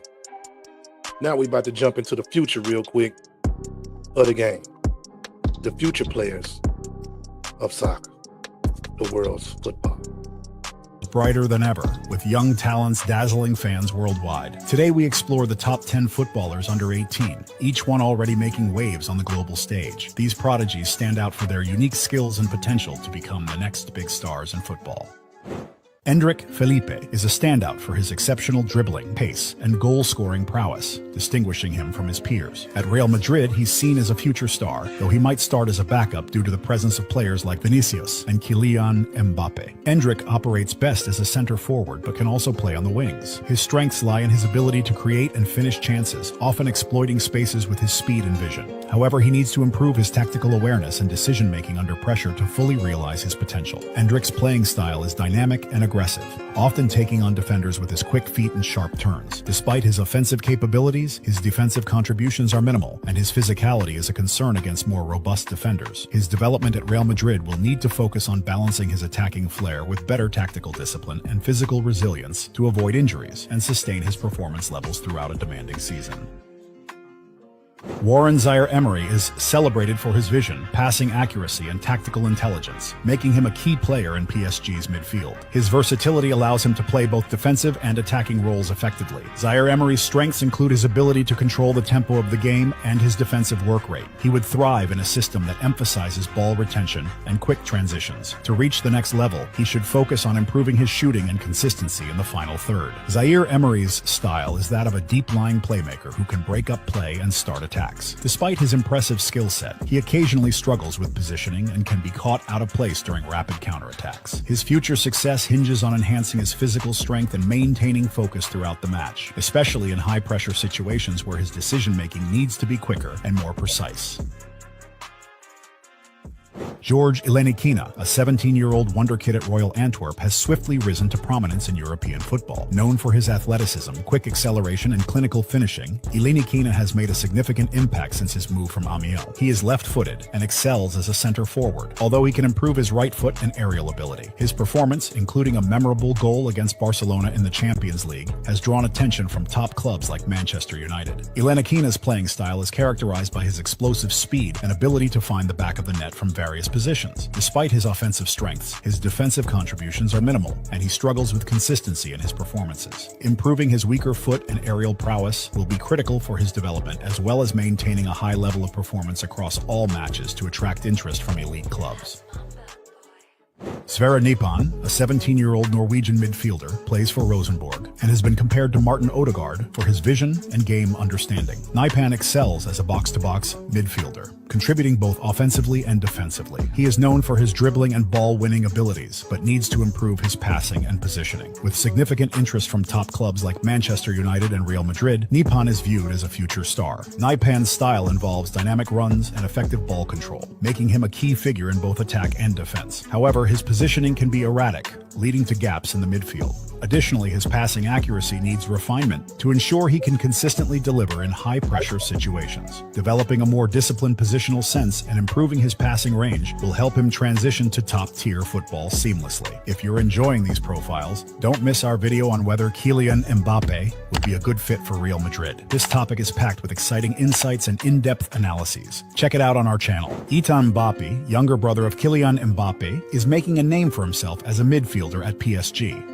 Known for his vision, passing, and tactical intelligence, he is a key player in PSG's youth setup. Ethan excels in creating scoring opportunities and maintaining possession, though he needs to improve his physicality and defensive contributions. He would fit well in a possession-based system that allows him to control the game. Mbappe's playing style is centered around creativity and distribution, making him pivotal in attacking transitions. However, his defensive efforts are lacking, and his physical strength is below par, making him vulnerable in physical contests. To become a complete midfielder, he must work on his defensive skills and build more physical strength, ensuring he can compete effectively at the highest level.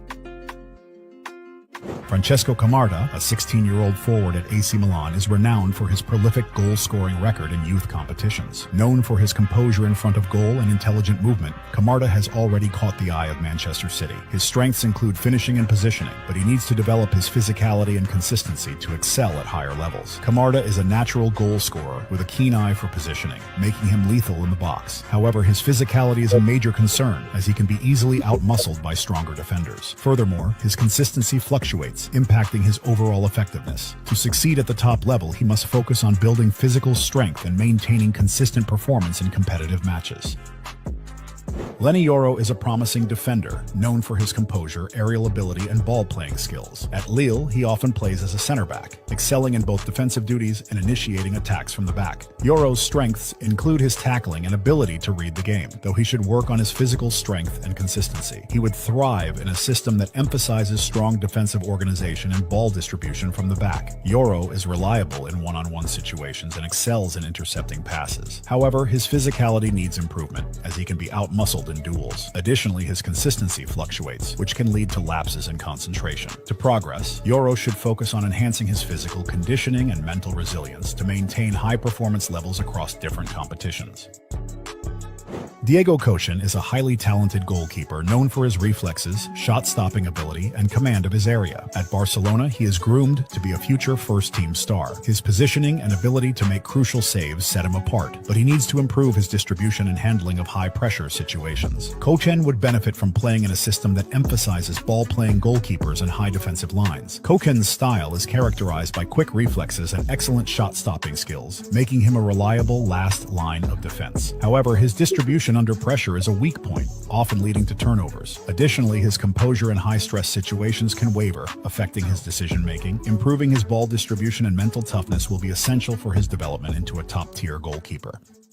Pau Cubarsí is an emerging talent known for his ball-playing abilities and composure as a defender. At Barcelona, he often plays as a center-back, excelling in initiating plays from the back and providing defensive stability. His strengths include his tackling and game-reading skills, though he needs to improve his physical strength and consistency. Cubarsí fits best in a possession-oriented system that relies on building play from the back.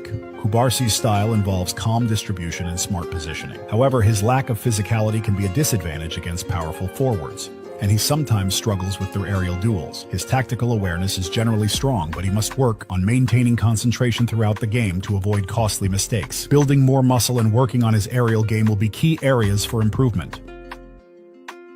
Lamine Yamal's technical skills, creativity, and ability to play across the front line set him apart. At Barcelona, he fits perfectly into their attacking philosophy, often playing as a winger or forward. His ability to beat defenders and create opportunities is exceptional, though he must work on his defensive contributions and physical strength. Yamal's best performances come in a high-press, possession-based system where his creativity can flourish. Yamal excels in one-on-one situations and is adept at finding spaces between defensive lines. His physicality is not a concern, as he has shown strong defensive capabilities. Yamal is already the best player in this list, but there are concerns about potential injuries due to heavy playtime, similar to Gavi and Pedri. Additionally, as opponents study his style, he will need to become more versatile. He has already demonstrated this adaptability by shifting closer to the center in matches like the one against France. From the promising streets of Brazil to the elite academies of Europe, these young footballers are setting the stage for a thrilling future in football. They share remarkable talent and have already made significant strides in their careers, but many of them face challenges with physicality. We hope that injuries will not hinder their development and that future coaches will recognize and nurture their potential. Each of these players has shown the capability to shine, yet they all must continue to adapt and evolve as their opponents study them more closely. Their journeys are just beginning, and as we watch their growth, we are reminded of the enduring cycle of youth and the beautiful game.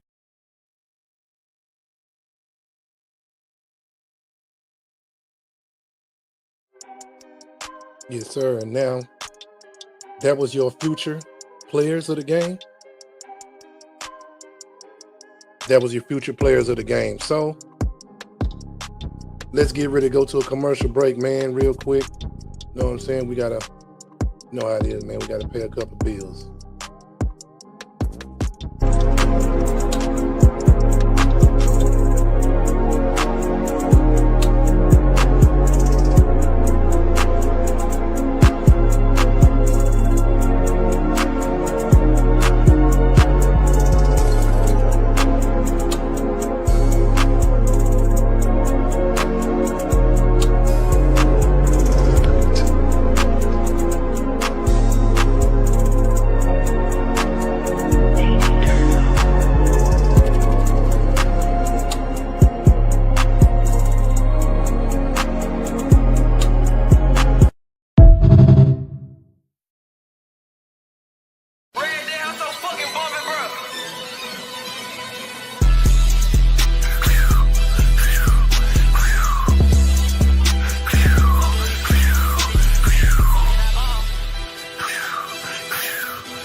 the East Light, I bought her some little shit out the mall.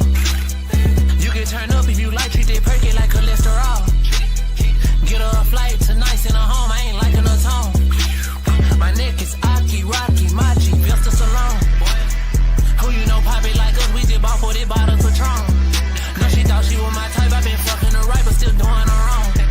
God showed me the little light, I know I can shine through the storm. Me and Tanner tighter than a dorm. We be flowing racks on the norm. Who you know come from my side on the private jet, the only one. I think I'm in love with a stripper, you know the song, no, I gave her ones.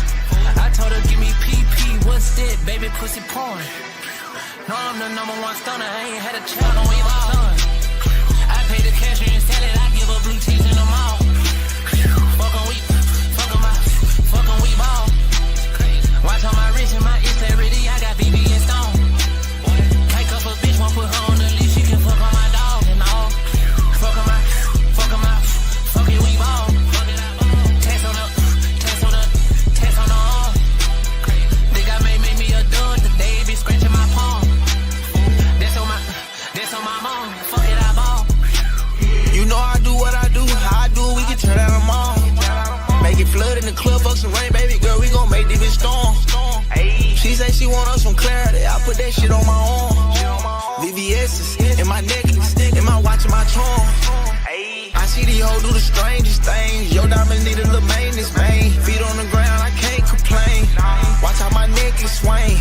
I just went Cuban plane. Roll go, white go, yellow go the same. Young nigga fly like he boarding a plane. Pull up BP, back-to-back trucks. 10 plus in the Maybach stuff. She gon' fucking get loose for these bucks. Plenty though, we gon' serve all the clucks. Fuck it, I ball. All these racks on the wall, standing tall. I bust on her, she eat it all. Versace, Miyake, Dior, we rockin' it all. Fuck on we ball. I pay the cashier and sell it, I give her blue cheese in the mall. Fuck 'em, we ball. Watch on my wrist and my integrity, I got BB and Stone. Take up a bitch, won't put her on the leash, she can fuck on my dog and all. Fuck 'em out, fuck it, we ball. Test on the arm. Think I may make me a dud today, be scratching my palm. That's on my mom, fuck it, I ball.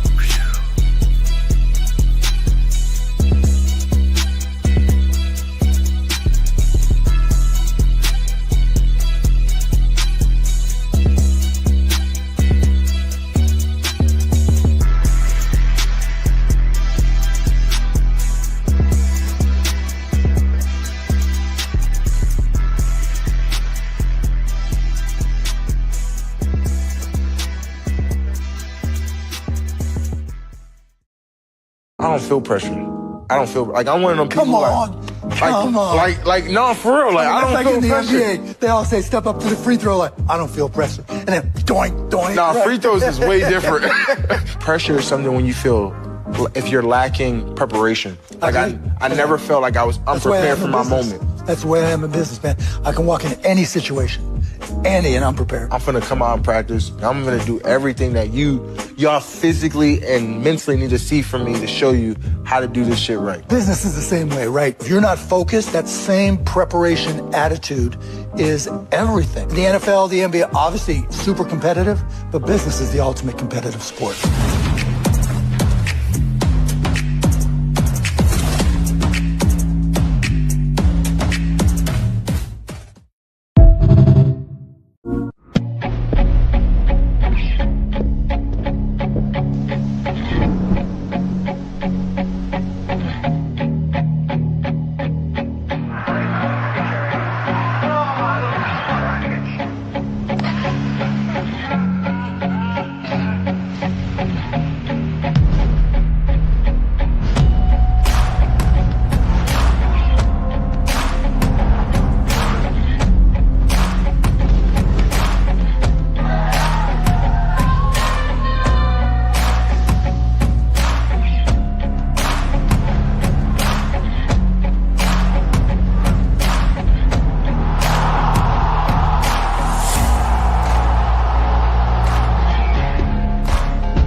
Thank you. Oi, focus. Ultra attacking, please, mate. What we do here is go back.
Kyrie we trust.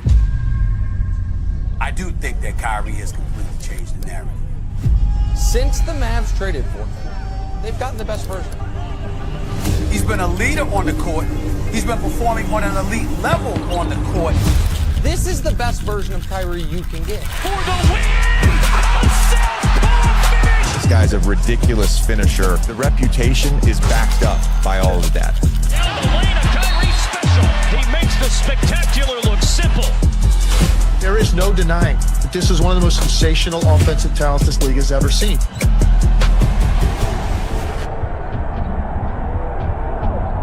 Irving pulls up, three-pointer.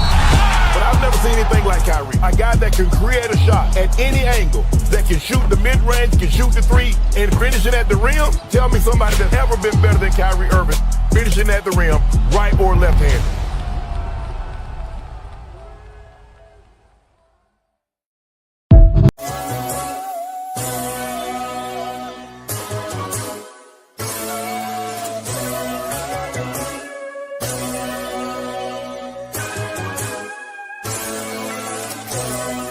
I'm a dope boy, fell in love with 1,008 grams. Graduated with that pint, I ain't need no cap and gown.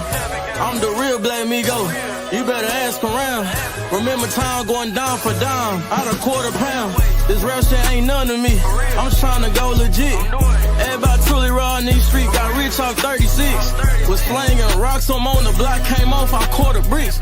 Was in a trap, I'm serving nicks and dimes, I took a risk. I'm a dope boy, fell in love with 1,008 grams. Graduated with that pop, I don't need no cap and gown. I'm the real Black Migo, you better ask around. Remember times going down for dime, out a £quarter. Was serving in the trap, big chains on rapping in the booth. Can't say nothing about Tully Ross ain't $250,000 at 22. Dip a kush up in my beef, nigga rock stash in my shoe. They check my resume like, nigga, who the fuck is you? They don't know. My face good with every plug, nigga ask the streets. Amigo always show me love, I get them things for cheap. Better have my dad them time, he was trapping that Mountain Creek. TTL beating my young and crash and play, he get put to sleep. I'm a dope boy, fell in love with 1,008 grams. Graduated with that pot, I ain't need no cap and gown. I'm the real Black Migo, you better ask around. Remember time going down for dime, out a £quarter. I'm a dope boy, fell in love with 1,008 grams. Graduated with that pot, I ain't need no cap and gown. I'm the real Black Migo, you better ask around. Remember time going down for dime, out a £quarter. I'ma pimp this old man, plenty pints of red. 20 strats of PCP sitting by my bed. Whack, 15 years without a blemish, never seen the feds. Now they got my twin son locked, stress up on my head. Used to sell the Reggie Bowls out the expedition. When they switched the popcorn to Zy, we done started pimping. She done sprung her ankle for his watch, got lil' mama limping. Thought she was Sha'Carri running laps with lil' buddy Richard. All in Dallas, Oak Cliff, eating Rudy's. What she checked from Harry Hines, worth more than 20 cuties. Used to watch my mama shoot the blow up, fuck a movie. Only rapper from out of town hit big T's more than Boosie, nigga. I'm a dope boy, fell in love with 1,008 grams. Graduated with that pot, I ain't need no cap and gown. I'm the real Black Migo, you better ask around. Remember time going down for dime, out a £quarter. I'm a dope boy, fell in love with 1,008 grams. weighted with that pot, I ain't need no cap and gown. I'm the real black Migo, you better ask around. Remember time going down for down, out of quarter pound.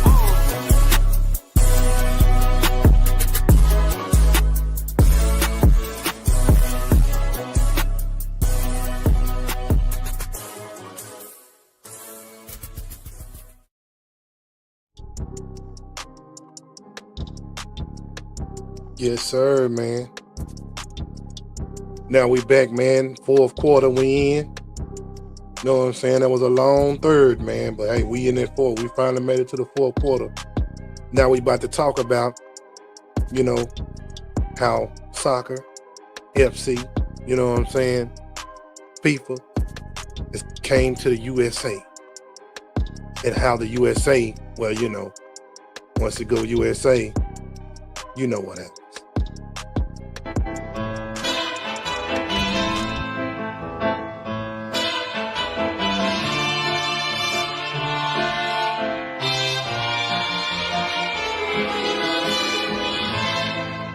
I believe in soccer in America. I come to play here because I know in few years we'll have a good team in America.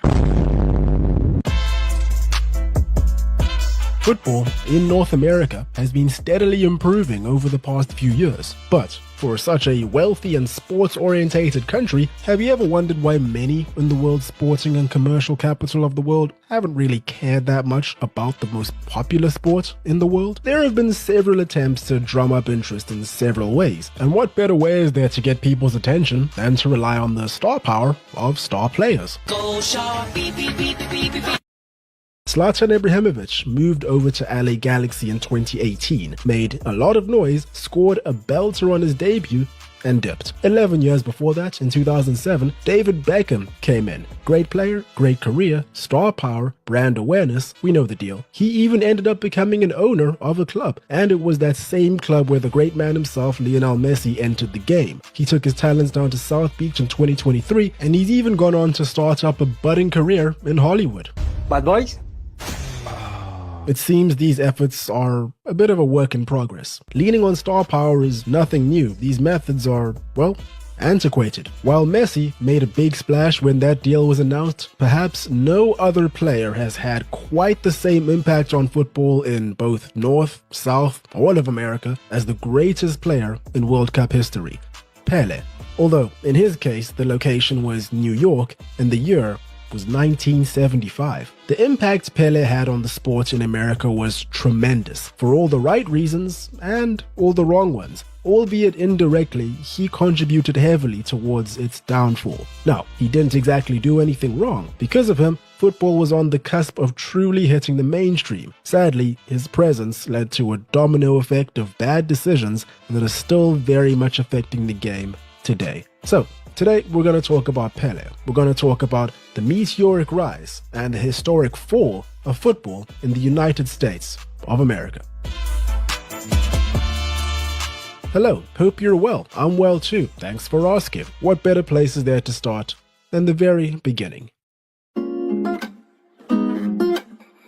Our story starts all the way back in 1967. Just to avoid confusion, I'm going to have to refer to the sport as soccer for quite a bit of this one. All the purists out there, you're going to have to forgive me. I don't want to do this.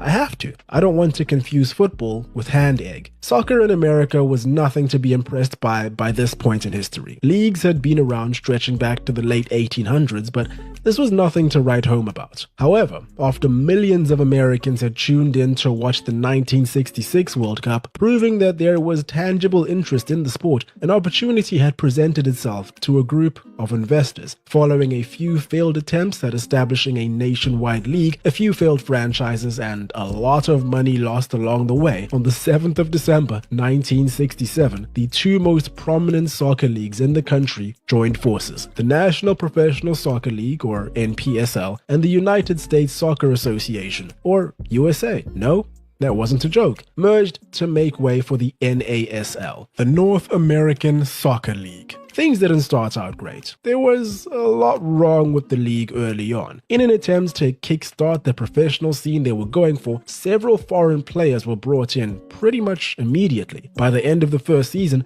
there were only 13 American-born players across the 17 teams. Foreign players were pretty much running the show. Oh, sorry about that.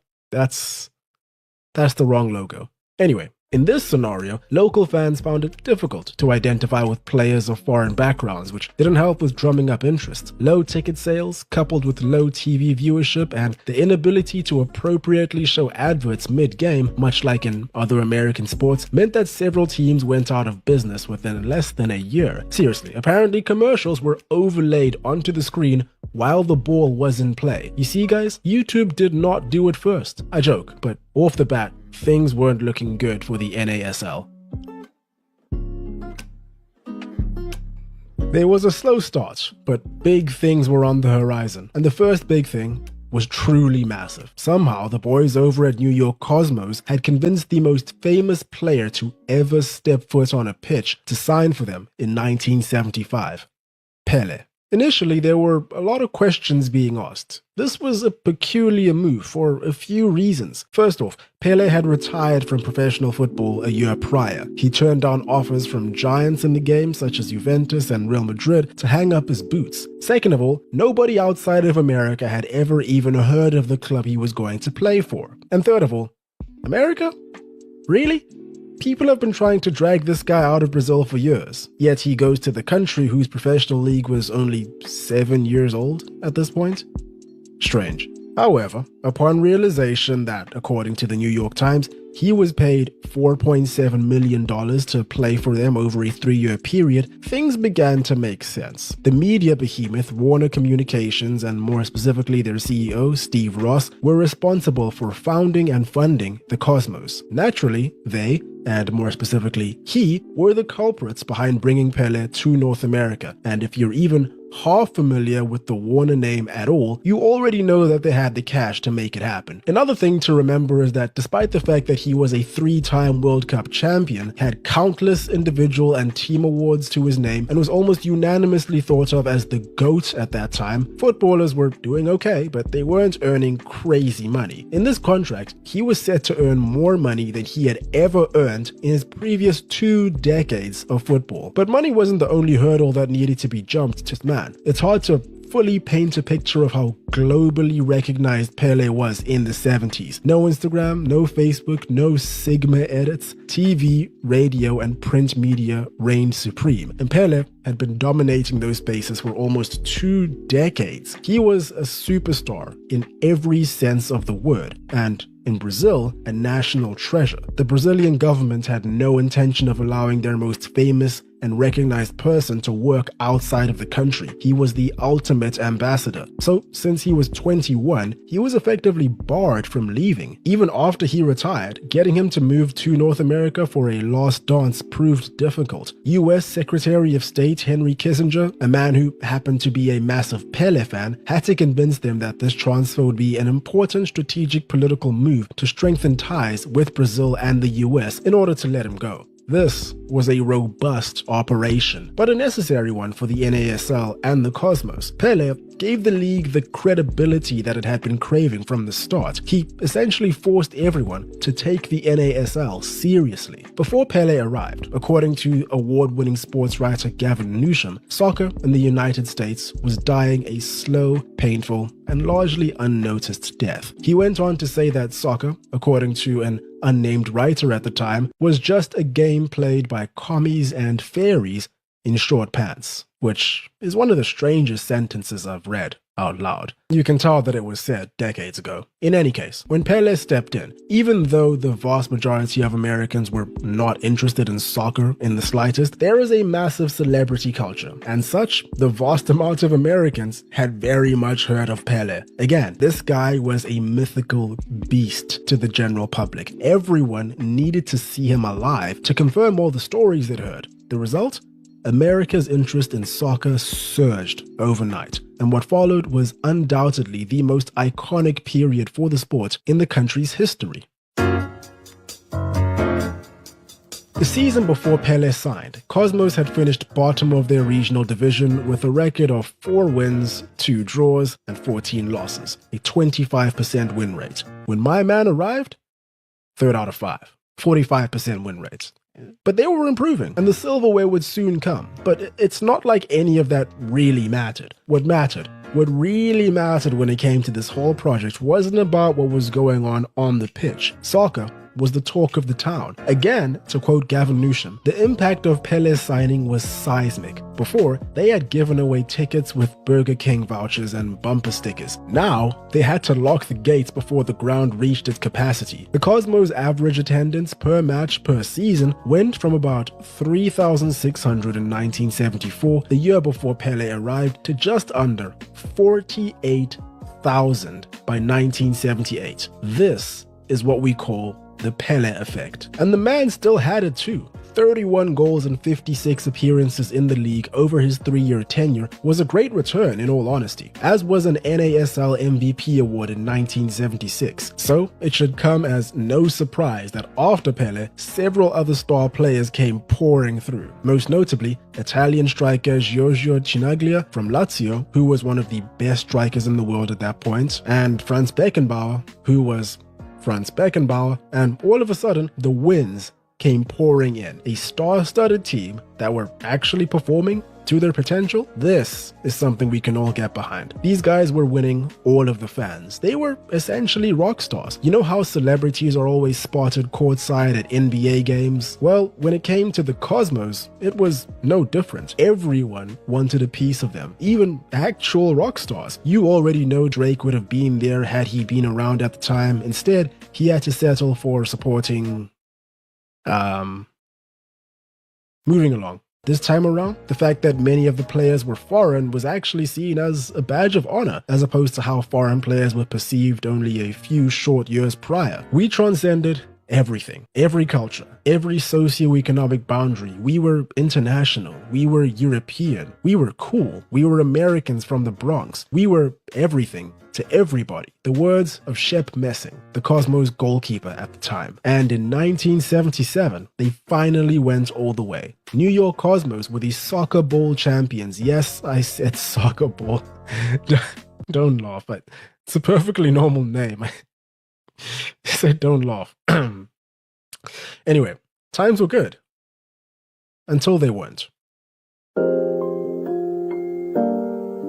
The 1977 win was a fantastic victory for the Cosmos. They had finally lived up to the hype and weren't done just yet. I say this because they went on to win the top division title 3 more times in the next 5 years. However, the 77 season was also the last season in Pelé's 3-year contract. For the second and final time, the great man hung up his boots. And it was a pretty sad day when it happened. Pelé closed out his career in a friendly match between Santos and the New York Cosmos, the only 2 club teams he ever played for in his career. In the second half, it started raining. And so, the very next day, a popular Brazilian newspaper printed out that even the sky was crying. But there was more misery to come, because unfortunately for the NASL, almost all of the interest and momentum that the Cosmos had built up in the 3 years prior, much like Pelé, disappeared. Not immediately though. Earlier, we took a look at the average season attendance for the New York Cosmos before and after Pelé joined. It's not bad, as is expected when you're reigning champions. Coincidentally, this is also a chart of the increase in plastic in New York. Anyway, below is a chart of the Cosmos attendance in the years following Pelé's departure. This is what we call the Pelé effect. To be real, Pelé's departure and the league's lack of a star man obviously contributed to its downfall. However, there were a whole host of other reasons for why the walls came tumbling down. In short, the fall of the NASL can be broken down into 4 main categories: too much hype, too much spending, not enough regulation, and a blatant disregard for the traditions of the game. Too much hype. The NASL was growing at an incomprehensible rate in the second half of the 70s. TV deals were being agreed, stadiums were being packed, and the promise of a growing monetizable audience was becoming very, very real. Jackpot, said almost everyone whose money was already tied in the league. Everyone had seen what Cosmos did in signing Pele and decided that this model was a winner. Johan Cruyff, Georgie Best, Carlos Alberto, and a whole host of other players were signed by other clubs in an attempt to get their piece of the pie. And the league's commissioner, Phil Woosnam, aggressively increased the amount of teams in the league from 18 to 24 in 1977 to reach as many markets and demographics as possible. Well, instead of expanding, they probably should have been examining the popularity and performances of the teams already in the league. You know, a minor detail. The average attendance for the Cosmos in 1978 was the highest of any team in NASL history. Like I said, roughly 48,000. It's good stuff. But the average attendance for the remainder of the league, not counting Cosmos, was less than a quarter of that, about 11,000. And ironically, attendance and ticket sales didn't matter all too much to Cosmos. They were backed by Warner Communications, so they had an unlimited amount of money they could burn through without remorse. The rest of the pack that did need those gate receipts did not. Too fast. Which brings us to point 2. Too much spending. To quote the San Diego Soccer's owner, great team name Jack Daly, directly, it became fashionable to chase the Cosmos. Everyone had to have a Pele. Coaches went around the world on talent searches, forcing the prices up. And to make matters worse, not only were the majority of the foreign players brought in their twilight of their careers, but new regulations advocating for more North American players to feature in each team meant local talent became increasingly expensive. Again, to quote Daly, our hype tried to present the NASL as a new NFL when we weren't ready. To add insult to injury, on average, 40% of an NFL team's budget went towards wages. For the average NASL team at the time, that figure was over 70%. Too much, too fast. Which brings us to number 3. Not enough regulation. The owners of the new clubs that were being brought into the league were not subject to any form of formal vetting at all. Many of them were the Silicon Valley millionaire type, likely never seen a match in their life. Spending was frivolous, unguided, and had dire consequences. In the 1981 season alone, it's been reported that every single team made a loss. A total of roughly $30 million is the figure that's being quoted. A tremendous sum of money in 2024. A gargantuan amount of money in the early 80s. A salary cap was introduced at the onset of the 1984 season, but at that point, it was too little, too late. We spent too much money trying to market teams as if they were instant big league franchises before the attendance and money justified it. Chicago's Sting owner, Lee Stern. Too much, too fast. And finally, number 4. Disregarding traditions. A big reason why the NASL is not remembered too fondly, especially by purists, is its inconsistency in rulemaking and alteration of long-standing football traditions. The majority of American sports are high-scoring affairs, so soccer was a deviation from the norm that the decision-makers of the NASL felt was a crutch. To minimize offsides calls, a rule was put in place that stated that instead of using the halfway line as the point where no offsides could be called, a line 35 yards from each goal was the new cutoff. The clock counted down instead of up, like many other North American sports. To prevent draws, penalty shootouts were added for all games that ended in a tie. The number of points awarded to teams for wins varied considerably season after season. The teams were even awarded extra points for goals scored up to a max of 3 points. This was all very wild. From a fan perspective, I fully understand why people were clocking out. The NBA, the NFL, MLB have all gone through rule changes as time went by, but they were all rooted in their own unique identity. From what it seems, the NASL was never sure who or what it really was, constantly trying to change the rules and do anything to get eyeballs on its product. All signs pointed towards complete collapse. Drained, demoralized, and broke, team after team closed operations, and by 1984, the NASL was no more. The NASL should always act as a cautionary tale for any and every ambitious organization in the world, sporting or otherwise. Be wary of exponential growth, because sometimes it really is too good to be true. After hearing all of that, it's hard not to kind of drift off and imagine what things would have been like if the Pele signing was simply used as a springboard and the league found a way to grow in a sustainable fashion without the reckless spending. Based on how large the general American sporting scene is in today's day and age, I can say with no doubt whatsoever that America would be a superpower. The superpower. And the irony in all of this, corroborating what I just said, is that soccer was actually getting popular in the States and millions of children and adults were really getting into it. Schools were starting to play it more and more. Adoption was on the way. There was clearly an appetite for the game. This was on display during the 1994 World Cup, which was hosted in the US to great success. This World Cup proved just how much local interest there was in the sport and helped pave the way towards the formation of the MLS. However, taking all of that into consideration for the sake of completion, if we're being fair, we do have to give credit where credit is due. For all the rule changes and inconsistencies, we have the NASL to thank for a few very prominent aspects of the sport. To make players easier to identify, they are credited with being the first to print player names on shirts. They were also credited with being the first to do away with the back pass rule, whereby goalkeepers could pick up back passes, and the strict salary cap on players that keeps MLS club spending in check was likely heavily inspired by the NASL. Anyway, after all of that, I would like you guys to walk away from this video with this one very important message. This entire video and all my blabbering is just to say that Pele was 100% to blame for all of this, and he categorically ruined football in America. I'm kidding, of course. Or am I? Anyway, there we have it. That's all for me today. Hope you guys enjoyed. Hope you're having a great day. Cheers, and I will catch you in the next one.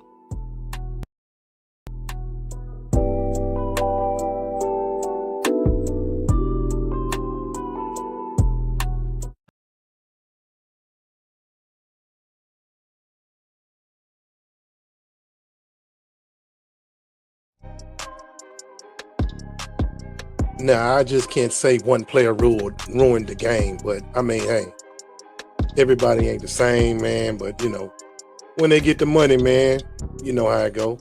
You get the money, get the funding, they get the, you know what I'm saying? That's any sport. It just, soccer was just not that interesting to people.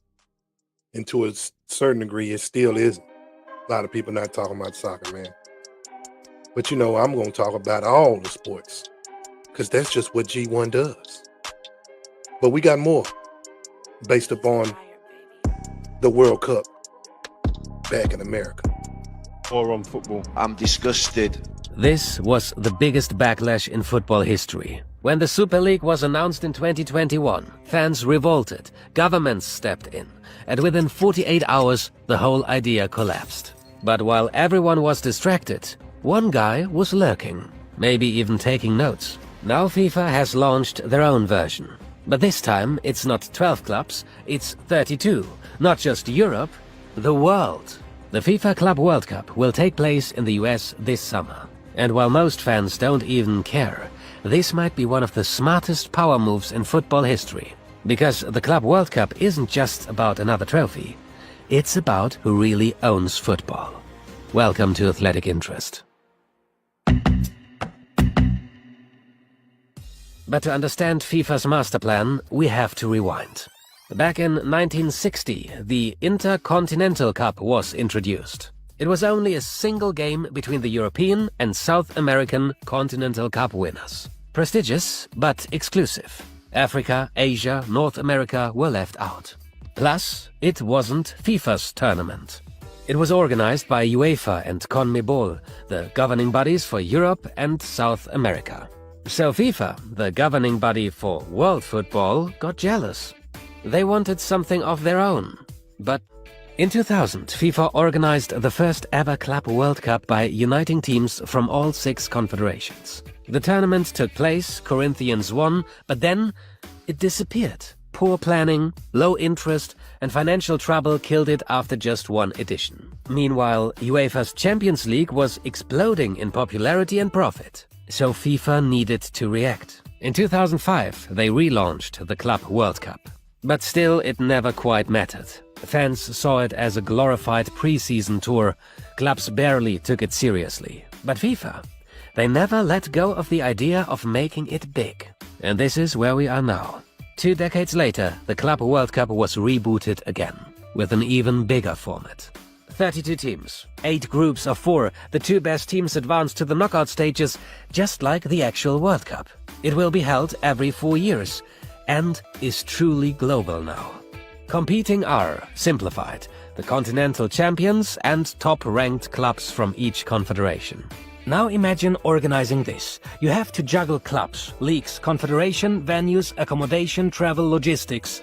Somewhere out there, FIFA employees are sweating bullets. Or use the sponsor of today's video, Odoo. Odoo is an all-in-one management software that helps you to run your business. No matter if you are running a global tournament or just trying to keep your team moving in the same direction. Odoo's got over 45 integrated tools, from CRM and accounting to inventory and HR. But the tool that could actually make organizing the FIFA Club World Cup feel manageable is the Project app.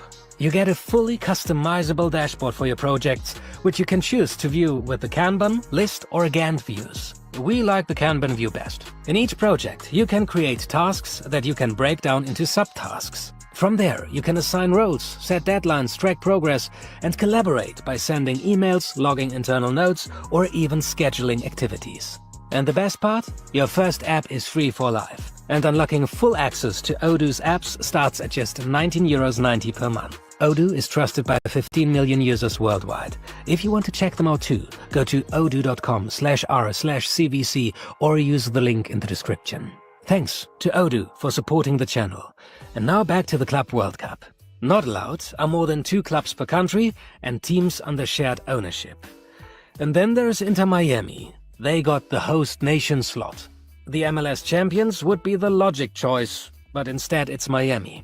The official reason, they were the team with the best regular season record. The unofficial reason, Messi sells tickets.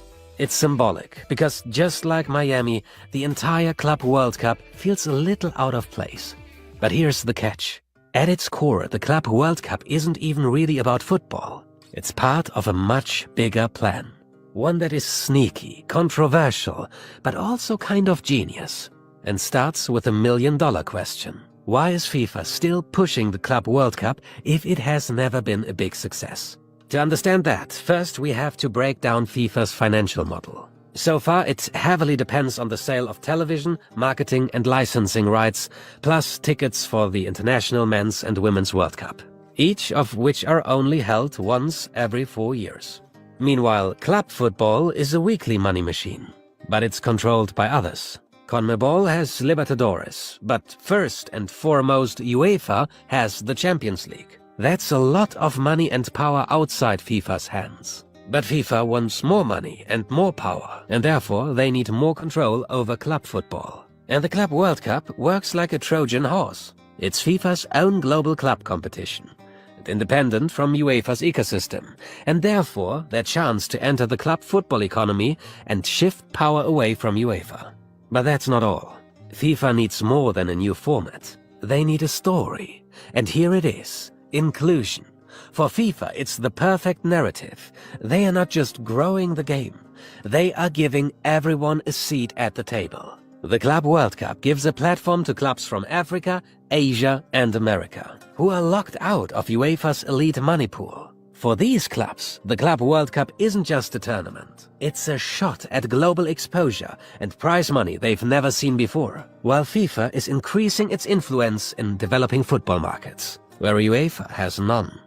But to actually pull this off, FIFA also needs distribution. That's where their secret weapon comes into play. FIFA announced that DAZN will be the broadcasting home of the Club World Cup, streaming all 63 games for free, making it the most accessible club football tournament ever. What the Champions League is clearly not. For DAZN, the Club World Cup is welcoming off-season content, helping to maintain viewer engagement during summer. And for FIFA, DAZN isn't just a broadcaster. They are part of a strategic triangle. Let's connect the dots. Reportedly, DAZN paid $1 billion for the rights. And somehow, Right before the deal was made, Saudi Arabia invested in the zone for $1 billion. The prize pool at the Club World Cup, $1 billion. Totally unrelated, of course. Also the fact that Saudi Arabia got the FIFA World Cup in 2034. This sequence of events is not random, but rather suggests a strategic approach. Right now, the UEFA Champions League is still the undisputed king of club football. But FIFA's Club World Cup is the boldest attempt yet to challenge that dominance. And by securing Saudi investment and partnering with DAZN, FIFA is creating a structure that they believe could dethrone UEFA in the long run. And UEFA, they know that they are getting attacked, but their hands are tied, because top European clubs are making lots of money from the new Club World Cup, and UEFA needs those clubs to stay loyal, or risk another Super League threat. If FIFA's master plan turns out to be successful, it could reshape global club football economics. But will it succeed? Well, it's complicated. On paper, the new Club World Cup sounds promising. Fresh, never-seen-before matchups between some of the biggest clubs in the world on free TV. Plus, the United States, with its modern stadiums, enthusiastic fans, and growing interest in the soccer way of football, have the potential to be a great host. But beneath the surface, there are also a whole lot of problems. First, player health. Summer is usually the only real break top-level players get nowadays, at least if they are not playing for the national team. Now, adding another tournament basically means there's zero off-season for some players. Take Federico Valverde. Up until April 1st, he has made 43 back-to-back appearances with less than 5 days of recovery in between. Because of the Club World Cup, he could reach 65 back-to-back appearances, racking up close to 7,000 minutes and 78 total games. That's almost double the average workload. Not included, the additional stress due to all the traveling. Franz Beckenbauer used to say that playing is better than training. But guess what? The Kaiser never had to grind through 70-plus games a year. The mental and physical burnout is real. Managers are concerned. This football's union started legal action against FIFA. And Kevin De Bruyne summed up that the new Club World Cup shows that money speaks louder than the players' voices. This brings us to the second problem. More games mean more cash for FIFA and for the participating clubs. A win-win situation, right? It's not that easy. First, because the $1 billion prize money isn't distributed evenly. Europe is sending 12 clubs, more than any other continent. And those clubs are expected to dominate, like in past editions. So the lion's share is likely going to European clubs. But it doesn't stop there. Within Europe, the prize money leads to even more problems. Let's travel to Munich. Bayern are by far the wealthiest and most successful club in Germany. By competing in the Club World Cup, they will get $28 million just for showing up. And up to $126 million if they win. In just 4 weeks. That's way more than all of the Bundesliga team's entire season broadcast revenue. So rich clubs get richer, the financial gap grows, and competitive balance in domestic leagues suffers. Farmers' leagues aren't just a meme. They can be the consequence. And that brings us to problem number 3. There are just too many games with too little relevance, especially when the leagues are decided in like March. Take a look at the NFL. A lot of its thrill is due to the fact that there are only 17 matches in the regular season. Blink and it's over. Every match is high stakes, and every win is important. Therefore, you won't want to miss a single game day. In football, you can't even keep up with all the national and international competitions anymore. This summer alone, the Club World Cup will be up against 3 other major football tournaments. So the question is not if there is football to watch. The question is rather, what competition is worth watching? And ultimately, is the Club World Cup worth watching? Ticket sales as of now suggest maybe not. To make people buy more tickets, FIFA started offering creative incentives. Here's the deal. If you buy and attend 2 Club World Cup matches, FIFA will guarantee you a ticket for a highly demanded 2026 World Cup game. If you buy 20 tickets for the Club World Cup, you'll be guaranteed a ticket to the 2026 World Cup final, for an extra fee on top, of course. While it can be seen as smart marketing, it fits the bigger picture. In theory, the Club World Cup can be a global football spectacle. But in practice, it also creates many problems. maybe even more than it pretends to solve.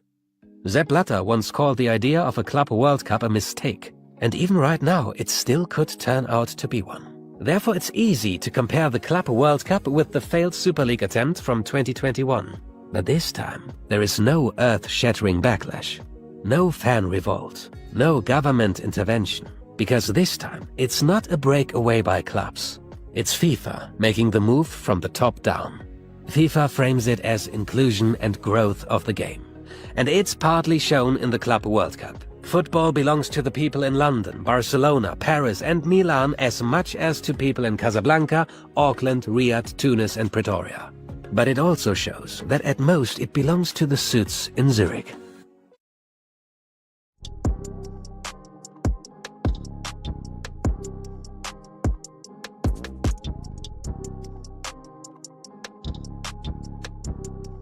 And that was the end of the FIFA, the soccer, world football.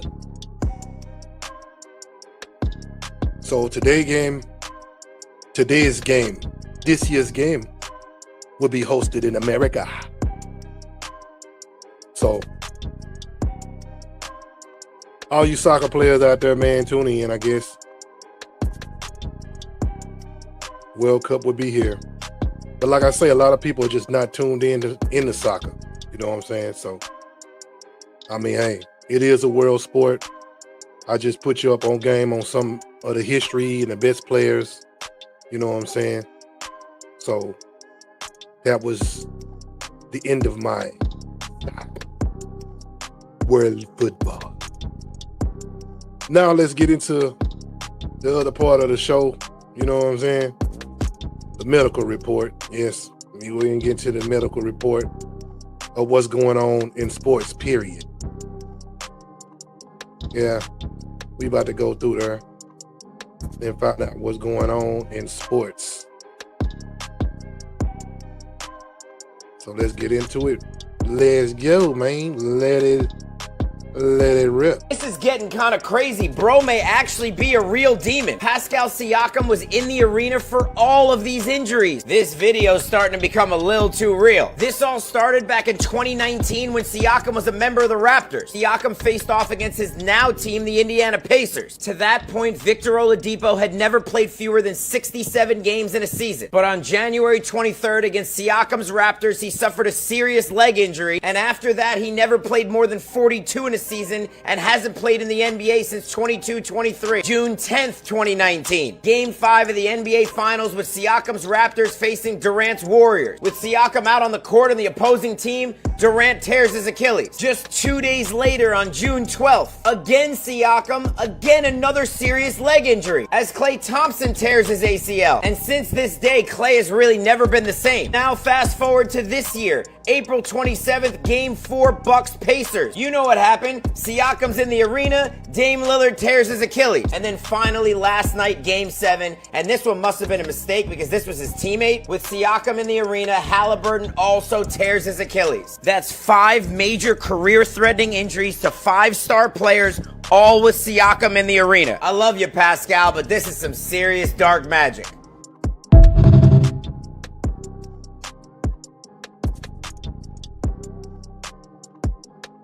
Man, come on, man. So when Siakam in the building, cats is tearing ACLs, Achilles. Come on, bro. I mean, man. And then they say, just because they wear the number 0, you know, the 0 is the number for players in basketball to tear Achilles tendons. Man, come on, man. You guys got to do a lot.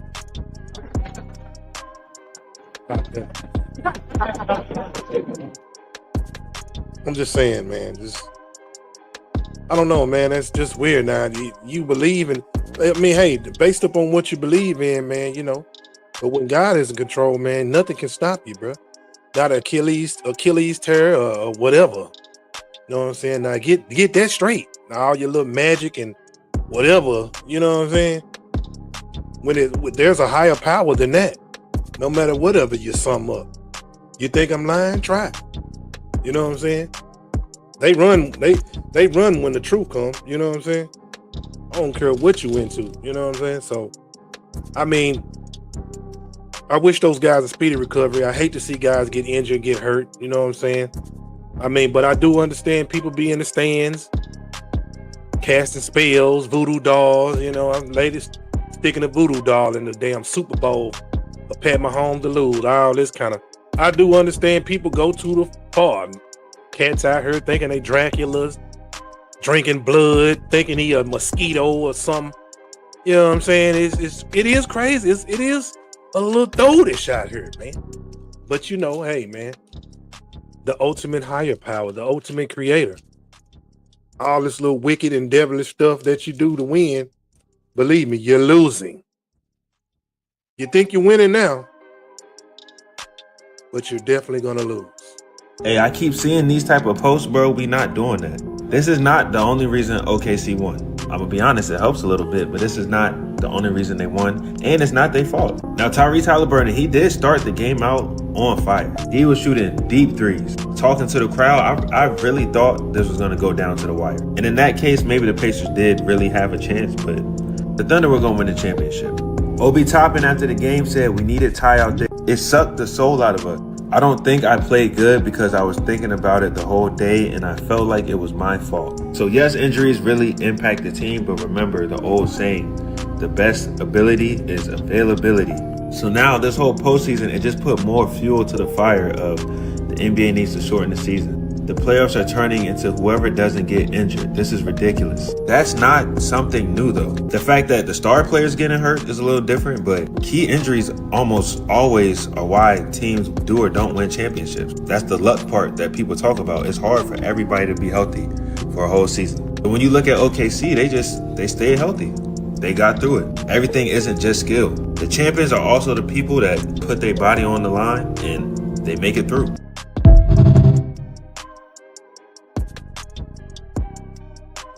And that is correct, man. You put your body on the line every game, every night.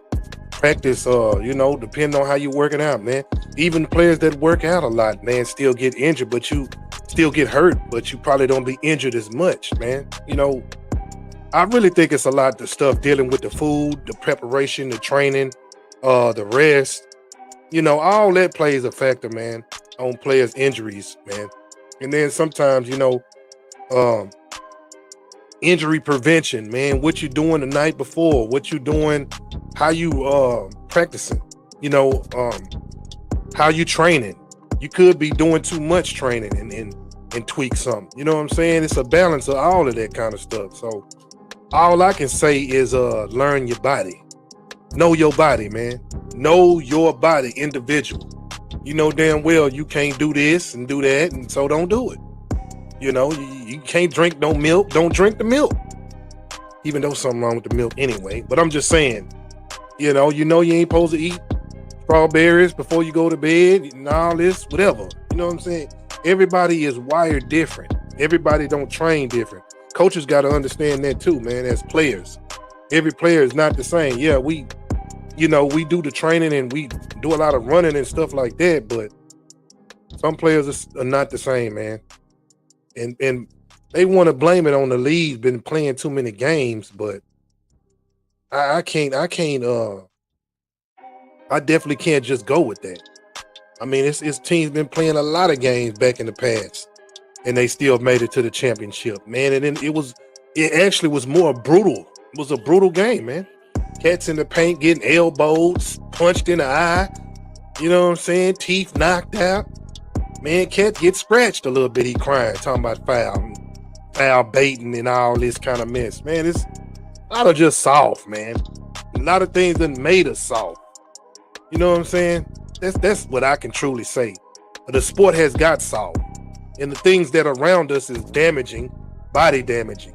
You know what I'm saying? We're around cancerous things every day, from walking past the damn microwave, holding a phone up to your damn ear, just everything. Think everything is out here for convenience, but not really. You know what I'm saying? But don't let me get started, man. But the injury situation can be prevented. You know what I'm saying? Just try not to do too much, man. And like I say, OKC is a younger team. So they got a lot of young players. Most of them players on their team is not over 25. I mean, well, no, let me rephrase that, not over 30. Barely scraping 30, barely close to 30. So you got to understand that too. You got a lot of players that's been in the league, played a lot of games. That's a lot of damn minutes. You know what I'm saying? Somebody taking reports and looking at the minutes, man. Who's the person that keep track of the players' minutes of what's going on when they out here on the court? That's very important. You know what I'm saying? Like, it's a lot of things out here to damage the health, but the mental health is the number one. But let's get into some do you know real quick. Do you know this, man? Trade time. The winner of this trade is, okay, in my opinion, Orlando's the obvious answer. Get rid of KCP's contract, which is going to be a huge hit on their salary cap in the near future. And on top of that, KCP was just, I mean, in my opinion, just a little bit of a disappointment last year. He was inconsistent when it came to shooting. He's known to be a pretty consistent defensive player, but this year wasn't really showing up when he needed to be showing up. And then on top of that, I just felt like he had limited offensive impact as his assist numbers were low. When they needed him in clutch moments, he just wasn't there. It is the Magic. I think you hit it on the head. I think the biggest question is what you said, which is like, well, how does Memphis actually benefit from this? A guy who was one of your top scorers, especially when Ja's out or he's hurt, or even when Jaren Jackson Jr. is struggling at times, like, he gives you consistent offense. He gives you consistent defense. So what did you really gain from it? It does make me wonder, is Memphis kind of letting the league know that they are in the market of shopping around Ja and Jaren Jackson Jr.? Like, are they kind of almost conceding, like, hey, we might be in a rebuild. We might be in a little mini rebuild. We might move some pieces around. I think for the Magic, Desmond Bane is exactly what you needed. I think what you said even about KCP, it was a little bit, I think, disappointing of a season. I think the Magic needed veteran presence. And I still think that's a thing that they're going to have to build upon because they are a young team. But you kind of now do still get that veteran presence while also having someone who is relatively young, but he understands the system. He's been in the league. He kind of knows what a deep run looks like here and there. I think it gives them exactly what they needed, especially because I think the Magic kind of understand their window. I think the Magic and like the Pistons are very clear in understanding, like, we got about 2 to 3 years to figure this out quickly. And if we can't figure it out in 2 to 3, we're wasting Paulo.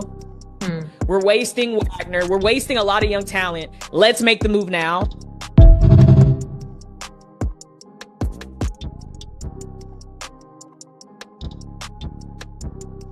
And that is true, man. Hey, you got to get younger. It's a young man game, you know. I really think that the Grizzlies won the trade on that, but we'll see. People think for as the value of the player is worth what they're getting. So we'll definitely see in time, you know, based upon that trade. But check out this possible trade. I think that for us as an organization, going into that second apron is not necessarily something that we're scared of. I think that there are rules around it that we needed to be very careful of with our injury history.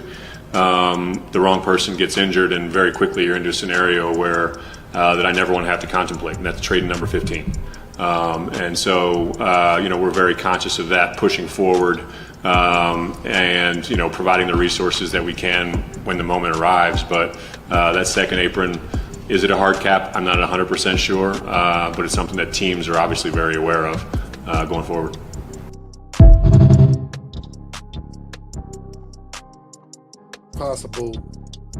That's a possible devastation, man, based upon what's going on for the Joker, man, to get traded. I would hate to see the Joker traded, bro. I would not want to see that. I like to see players stick with their team, man, but I do understand the money. A lot of politics too, but money. Cats want more money. The franchise can't afford. They either get rid of a lot of other players around them. But man, y'all need to try to figure out a way to keep your boy, man, because let them other Joker. Hey, man, I'm gonna be honest with you. Porter Jr. need to be out of there. Porter Jr., get him out of there. I understand Porter Jr. was, and it could have been, get him out. You had a chance to trade him and get out of there. You could have got Jimmy Butler. Yeah, it could have been that. Could have got the Jimmy Butler trade, but Golden State said, hey, we the team of the dynasty. We just need Jimmy. Golden State is actually the dynasty team of this time, man. They got to be one player away from really going back to the ship. You know what I'm saying? Long as Curry stay healthy, they cut down on his minutes, don't have him playing too much. You know what I'm saying? And they right back up in there. You know what I'm saying? Gotta understand, man, these guys are getting older, man. Cut down on a minute. Yeah, I know you want to play them in this, but stop relying on the superstars all the time. Where's the superstar coaches? Making the right decisions, the right rotations, the right matchups, man. What is up with this? It's just a weak way of coaching to me. When you got stars, but you don't know what to do when you don't got them. Let's get into this trade situation. The greatest scorer in my eyes to ever touch the damn basketball. Ever, yeah. Overall, whoever you want to talk about, Braun, Kareem, he's the greatest scorer to ever touch the damn basketball. And the Rockets just got him. The Rockets have just become legit title contenders. Yeah, I said it. When you think about what they kept, they just re-signed Big Steven Adams. Fred VanVleet, they're going to figure out that situation and get him back. They just gave Ime Udoka, who's one of the best coaches in the game, an extension. They got that dog who might be the best two-way player in the next 2 to 3 years in Amen Thompson. And then you got baby Jokic still, Şengün, down there giving you 21 and 10 a night, which that's going to go up. And then you keep Jabari Smith and you kept Tari Eason. Now you do lose Dylan Brooks, who, you know, poured his heart and soul into this organization, and he's a dog, by the way. So the Suns did get one in him. Interested to see what happened with Jalen Green, but you add Kevin Durant to the mix, with them already finishing last year second in the Western Conference, pushing Golden State to a 7-game series in the first round, getting knocked out because of what? Experience. Not having a closer. Well, they got one now. They got one now in Kevin Durant.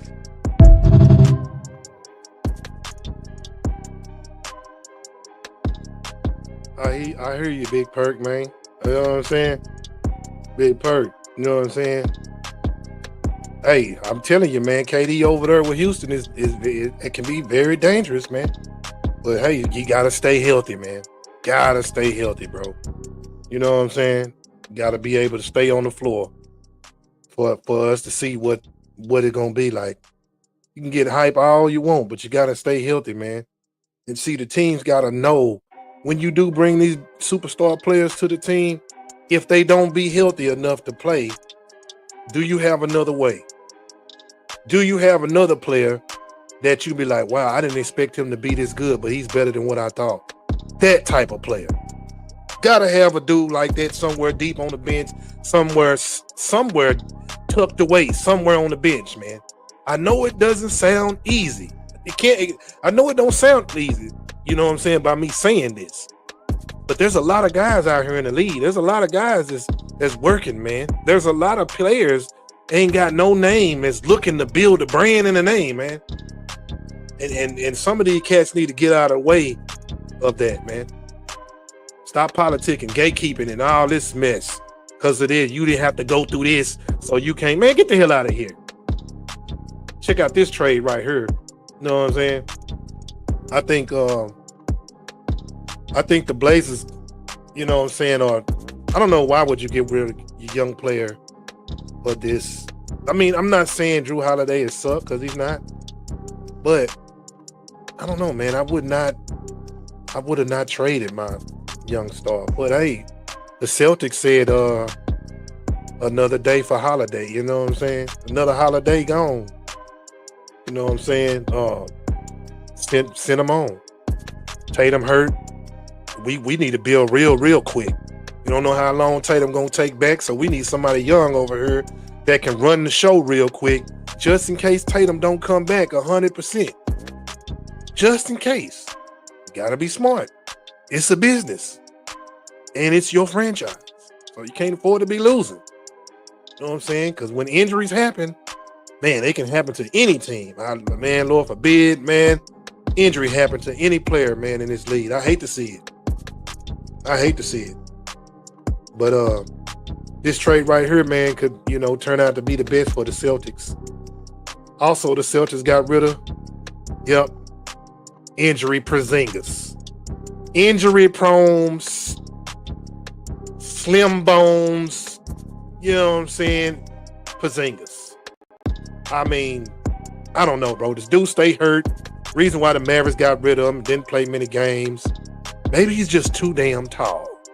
And just too tall to stay healthy. Or something. It's something. It don't make no sense for these tall dudes to be steady getting hurt, man. I understand running up and down the court, jumping and all that on your knees, but you get paid for this. And I don't know what is he doing. I don't know what his training like. I don't know what it is. Stop eating the spaghetti or something. I don't know what it is, man. Stop getting in them little cars. Get you something, a bus, drive a bus or something. Man, you're getting in and out of these Ferraris and these little sport cars, bro. I know you like them, they fast, but is they good on your knees? Just be realistic. You know what I'm saying? I don't know, man. This dude stay hurt a lot. Celtics said we tired of it. Couldn't even give us no minutes. We had to keep you as a secret weapon just to beat the Mavericks a year or so. You know, a year ago. So, I mean, hey, that just injury prone Porzingis. Little bones. Little bones, injury prone Porzingis. I don't know how you want to put it. And then we got this trade right here.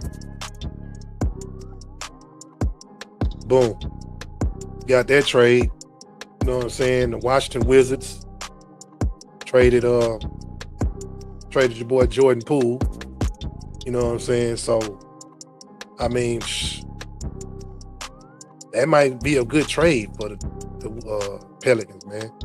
Because he wasn't doing too much of nothing. You see the Blazers got rid of him, man. Wasn't doing nothing over there. Just, I don't know. I'm surprised Zion ain't up out of there. But I think that's a good possible trade right there. As long as Jordan Poole stay healthy. Jordan Poole a pretty good player, man. I can truly say. You know what I'm saying? He's a pretty darn good player, man. But let's see what happened with the Dallas Wings. What was going on?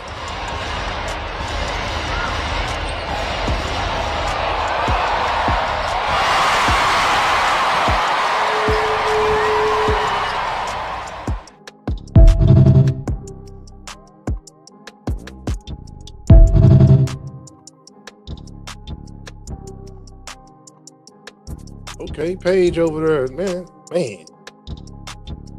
Over there going off, man. It's possible the Dallas Wings might win the championship than the Cowboys. I don't even hate to say it. But that's another story. But let's check out what my home team, Dallas Mavericks, do. Do the Mavericks know something? Daniel Gafford intends to sign a 3-year contract worth nearly $60 million, according to Shams Charania. Mark Stein specifies that is a $54 million extension, so he gets paid this season. The contract is still on $14 million. Then after that, it'll make it annual $18 million a year for the next 3 years after that. If it's just the face value, if it's just the contract extension, they're investing in center. The Mavericks are saying, hey, let's keep Daniel Gafford around for a while, and let's keep him at a deal that is pretty reasonable for what you think is a starting center. It's about to be 10% of the salary cap.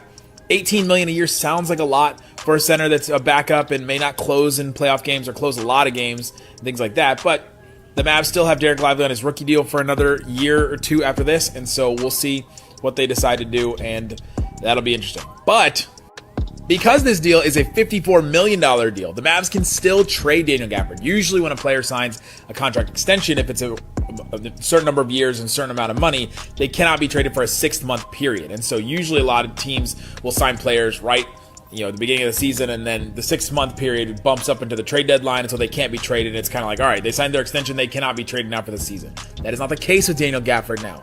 He can still be traded. So the Mavericks either invested in center for their own team, like I just mentioned, or they invested in a center for another team, because Daniel Gafford is much more valuable as a long-term piece. He's got a 4-year deal now, this year, and 3 more years after that. And that's much more valuable to a team like a Chicago Bulls or somebody like that if they were going to trade him there, because then they don't have to worry about keeping him long term. They already have that deal signed. And so the Mavs may be cooking something here.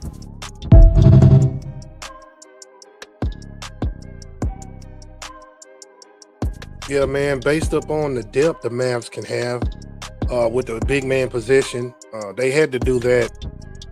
We don't know about the situation by AD too, being a two-way player, playing the 4 and the 5. Based upon the draft pick we get, hopefully Cooper Flag is the guy. The Mavericks don't deal away with him. But whatever the Mavs do, Cooper Flag possible to be a two-way player. He can be, if his skilled and attributes get better on the rebounding, which he does do rebound. He does do real good on defense and scoring. Daniel Gafford minutes could be cut down even more. He'll just be a bench player, like you say, high-paid bench player, but he's a solid bench player. That's a solid big man coming in the game, blocking shots, getting rebounds, and he can score. So you got to understand, man, the depth on the bench this day and time, especially in playing the big position. Now, Derek Lively, still questionable on him. His injury situation is up and down. We don't know how 100% he will be on the court based upon his skill play. He developing the three-point shot. He need to do that more, come out on the perimeter. He need to handle the ball more, be more effective in the post instead of just an alley-oop guy. So the big question mark is on Derek Lively. Derek Lively, if you listen to anybody know D-Live, I love him as a player. I know he works hard in the gym, get better and better, but it's going to have to be show and prove, brother, on the court, in the games. You're going to have to see more of D-Live doing more things than ever now. I know the injuries set you back, but there's more time to react on your skills and build up some other things. So wish you back on the court, man, fast as possible. You know what I'm saying? And kudos to the Mavericks, man, for signing our big, keeping our big. You know what I'm saying? Because teams out there trying to snatch them, man. Teams want them dudes. Teams need bigs. The Lakers need a big. There's teams that need some bigs, man. And the Mavericks, we got enough casualty. Not casualty, but we got enough real estate on it where we can get rid of a player on the trade for what we're trying to get. We need another guard. Based upon the Kyrie situation, we still need another guard. But speaking on the Kyrie situation, looking in for Irving. Irving for the win. Oh my! A southpaw finish from Kyrie Irving. Just absurd.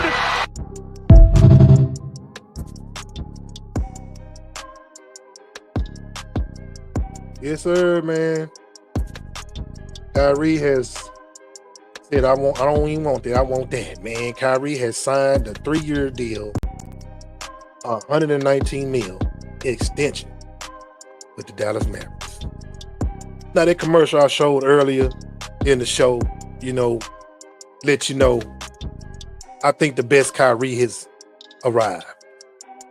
This is the best Kyrie you probably gonna see for his life. You know what I'm saying? In professional sports right now.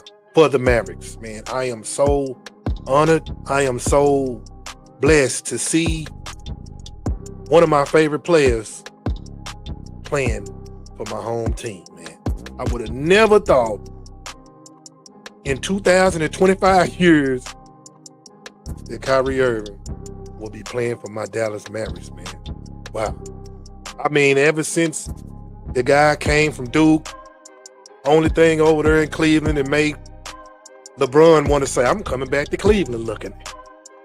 LeBron James coming back to Cleveland. You know what I'm saying? With just Kyrie, man, over there doing them boys, man. Only thing close to Iverson, man. Like I say, Iverson my favorite. You know what I'm saying? But only thing close to Iverson that still in the game to this day, man. And I'm so blessed and happy to still see him in a Maverick uniform. Everybody wants to go to the game and see Kyrie. Don't nobody want to see nobody. Don't nobody want to see nobody else, man. Only reason why the Mavericks is selling tickets It's because of Kyrie Irving, bro. Just be honest, man. Just to be real. Keep it real, man. Not no offense to all the other players now. I mean, but come on, man. They love to see Kyrie play, man. And I'm just fortunate. I'm just so thankful, man, that he is playing for my home team, the Mavericks, bro. Wow. One of my favorite players, top favorite player in the league, man. Playing for the home team, man. Wow. And he signed back, man. He know Dallas behind him, man. He feel like, man, I ain't tripping in the deep, man. It's cool here. You see the fingers crossed, man. Like, man, we locked in. I've been telling guy, man, when you see him throwing up the fingers crossed, man, he locked in here, man. He locked in Dallas. He want to be here, bro. He don't want to go nowhere else. How many players you know want to stay in Dallas? That's another thing. Ain't too many players been wanting to stay in Dallas. We couldn't get a superstar back in the days like that, especially for the Mavericks. If they came, they left. They didn't want to stay. Kyrie want to stay. You know what I'm saying? Blessfully, man, he gets peace of mind. You know, it's blessed that his family out here having a good time, man. Say, man. You know what I'm saying? We got one of the best players in the NBA playing for the Dallas Mavericks. You know what I'm saying? So I am happy for Kyrie. I am happy for the Mavericks organization. So yeah, man. Yeah, man. Yeah, man. I just, can we get applause? Awesome! That is very awesome. I can truly say.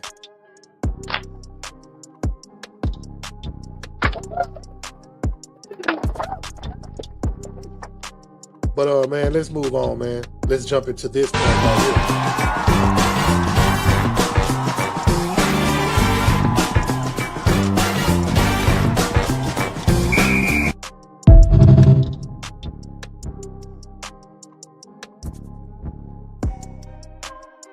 Now we tapping into the future a little bit. You know what I'm saying? The NBA is having a draft.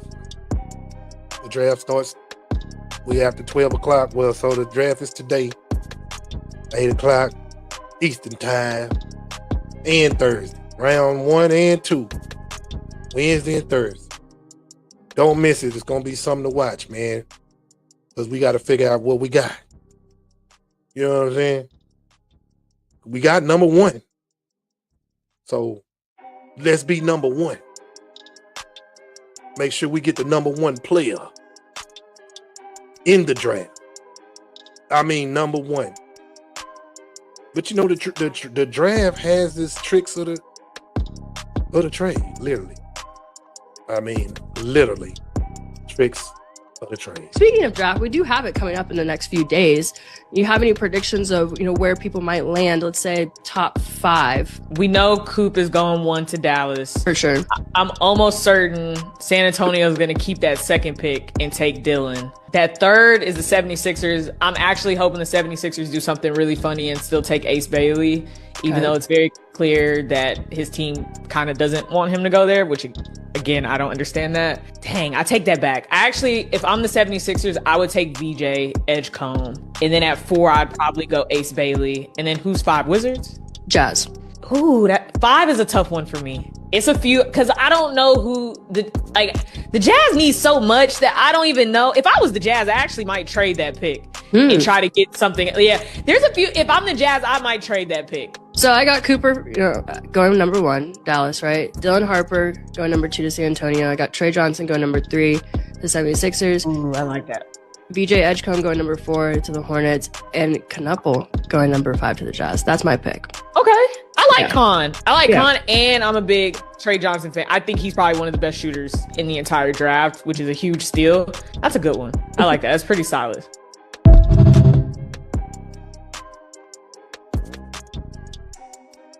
Yeah.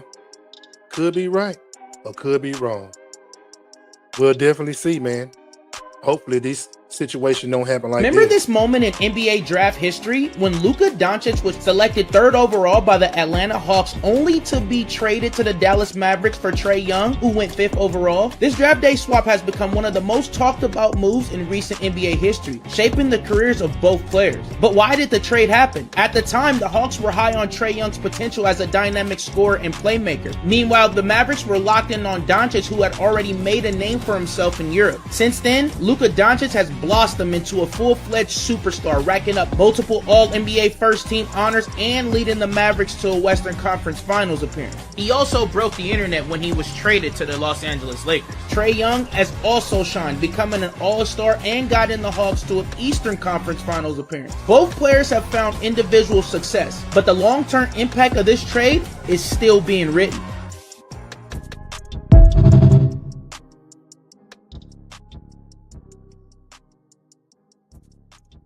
That's what I'm saying. You just never know how it will go, man. How teams feel about players, how they want to, make their own franchise player, make the best decision. I mean, it could be the best trade ever. Never know. You see what happened to Dirk? They Milwaukee Bucks traded Dirk Nowitzki. Mavericks got him. End of the story. I don't know. Was Michael Jordan supposed to be drafted to the Houston Rockets? He was almost a Houston Rocket or something like that. Next thing you know, Chicago Bulls. You know what I'm saying? Or something like that, man.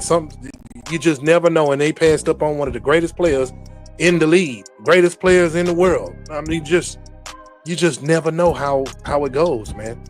I would hate for us to pass up on the greatest player in the world, just trade them away, thinking they got the right player in mind, but you give away the player that you're supposed to have that can set you apart from any franchise in the world. You know what I'm saying? Just look at that. Thankfully, Golden State didn't trade Steph Curry away. Be like, man, he always want to shoot threes, man. Get rid of him. Now look at him. You know what I'm saying? I'm just saying, man. Just hey, sometimes players take time. You know what I'm saying? Sometimes they don't blossom right away. You know what I'm saying? Just being honest with you, man. Sometimes they don't blossom right away. So you gotta look at that too. But take the time, man, to find out. This what your future looking like right now. Chill too. My bad. Chill too. My bad.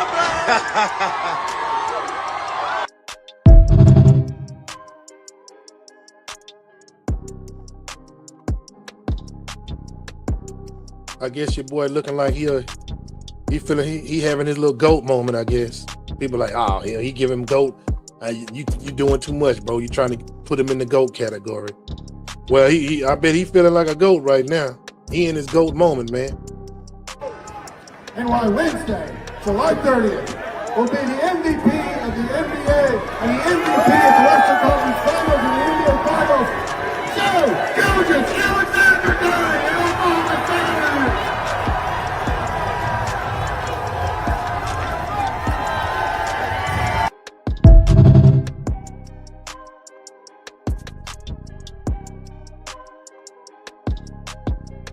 I'm just saying, man. I ain't saying he no GOAT. I just had it up there just to rub it in your face. He probably having a GOAT moment. You got to go by the moment, man. You can't go by nothing else. You got to go by what's going on right now. You know what I'm saying? That's the only thing you can go by right now. Is the right now. Who is the right now? Not yesterday, not tomorrow. Right now. Because we living right now. Tomorrow ain't promised to nobody. Way things going. You know what I'm saying? But hey, look at all these GOAT players that's on this list right now. In SGA at the bottom of the list. You know what I'm saying? He up in there. Got Larry Bird up in there, Magic Johnson, Michael Jordan, Keem Olajuwon, King the Dream, Shaquille O'Neal, Tim Duncan, and LeBron James. Then you got SGA up in there in the category, in this major category, man. This is a pretty good category, you know what I'm saying, to be checking out, bro. You know what I'm saying? I mean, this category right here is, I mean, he becomes the first, well, not the first, but he becomes just the 8th player in the past 40 years to be named MVP in NBA MVP final, MVP in the season, same season, all season. You know what I'm saying? Larry Bird, 1986, had 25.9 points. You know what I'm saying? Magic Johnson, 1987, 21.8 points. Michael Jordan, you know what I'm saying? 91, 92, 96, 98, 32.2 averaging points. You know what I'm saying? Keem the Dream, 1994, 28.9 points. Shaquille O'Neal in 2000, 30.7 points. Year 2000 with old Kobe. You know what I'm saying? Then Tim O'Donkey, 2003, 2.47. You know what I'm saying? 24/7 points in 2003. And then LeBron James, you know, they got his. That's kind of messed up. They got LeBron blocked out. Can't even see his because his hand is in the way. That's cold-blooded, man. But they got SGA 30.4 points, 2025. So he in the category of the GOATs right now. He in the GOAT category. He up in there. Can't take that away from him. You know what I'm saying? You say he flop all you want. Yeah, he do flop. I ain't gonna lie, I be noticing he do the little flopping and all the hip hopping. You know what I'm saying? But you can't take that away from him. You know what I'm saying? So that is considered a GOAT moment. Now let's move on, man. Let's get on to some more part of the show. You know what I'm saying? Some more information if you didn't know.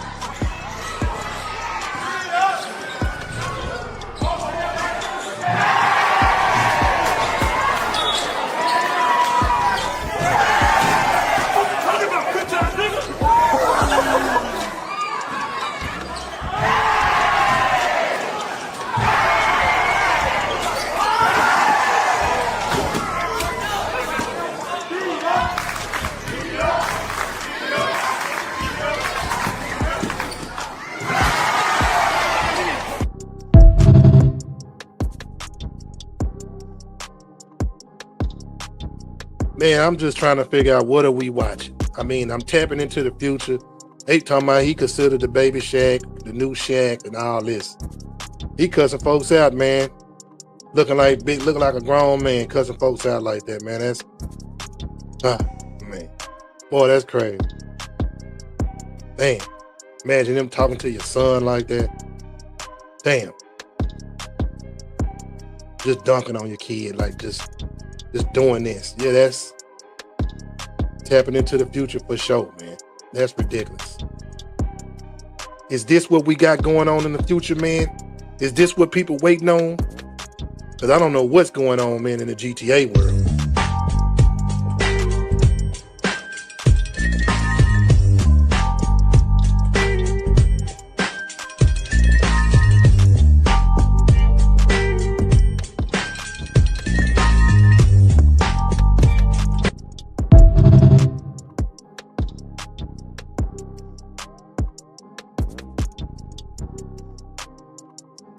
So I guess they waiting on GTA 6, man, just to see what's going on, man. Say, man, I'm gonna tell you this, man. If GTA 6 ain't got them thick, I don't want to play it. Man, I'm talking about know how to talk. You know what I'm saying? Ah, dang, bro. I don't know, man. No cats waiting on the GTA 6 to drop. So, don't get caught staring at the damn screen, man. Playing it back 1,000 times, looking at the thotties swinging their bodies. You know what I'm saying? Let me find out you freeze framing it and all this kind of mess. Damn shame, man. I'd rather be looking at the thotties than being one of these. Got fingernail polish coming out. Explain it. What's the story behind it? I'm wearing it right now, man. Bucket blue, self-explanatory. Point guard pink. Goat gold, what are we striving to be? Net neutral, real calm. Swish. We got rookie red, because I was a rookie.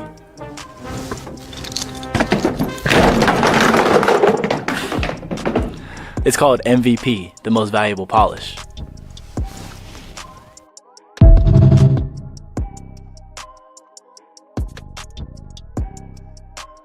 The hell out of here, man. See, this is what I be talking about, bro. Niggas promoting fingernail polish, man.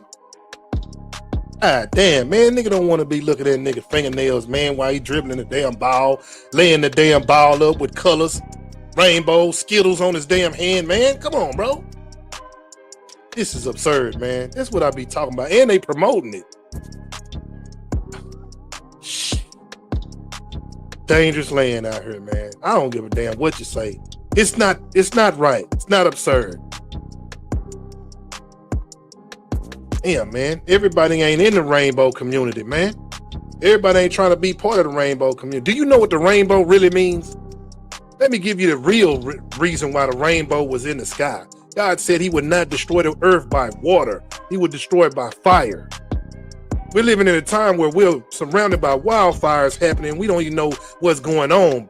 Bombs exploding, things catching on fire. What that tell you? It don't tell you nothing about niggas walking around here trying to be a bag of Skittles. But that's another story. But you gotta be careful out here, man. What's up, love? How you doing? Please. What's up, love? How you doing? For the girls. For the girls. Can you sign it for the girls? Get off that door, man. For the girls.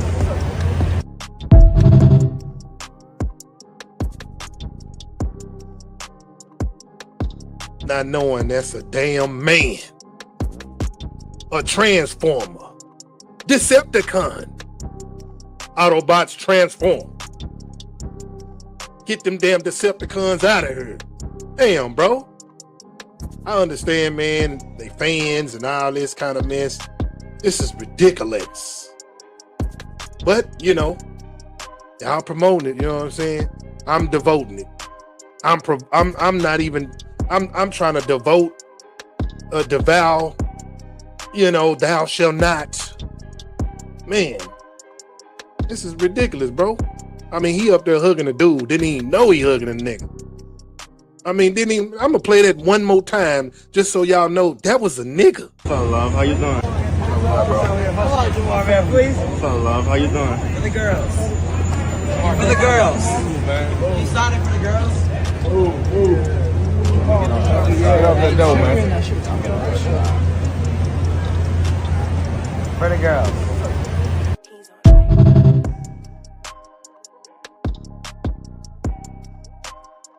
Boy. Oh boy. Old nigga looking.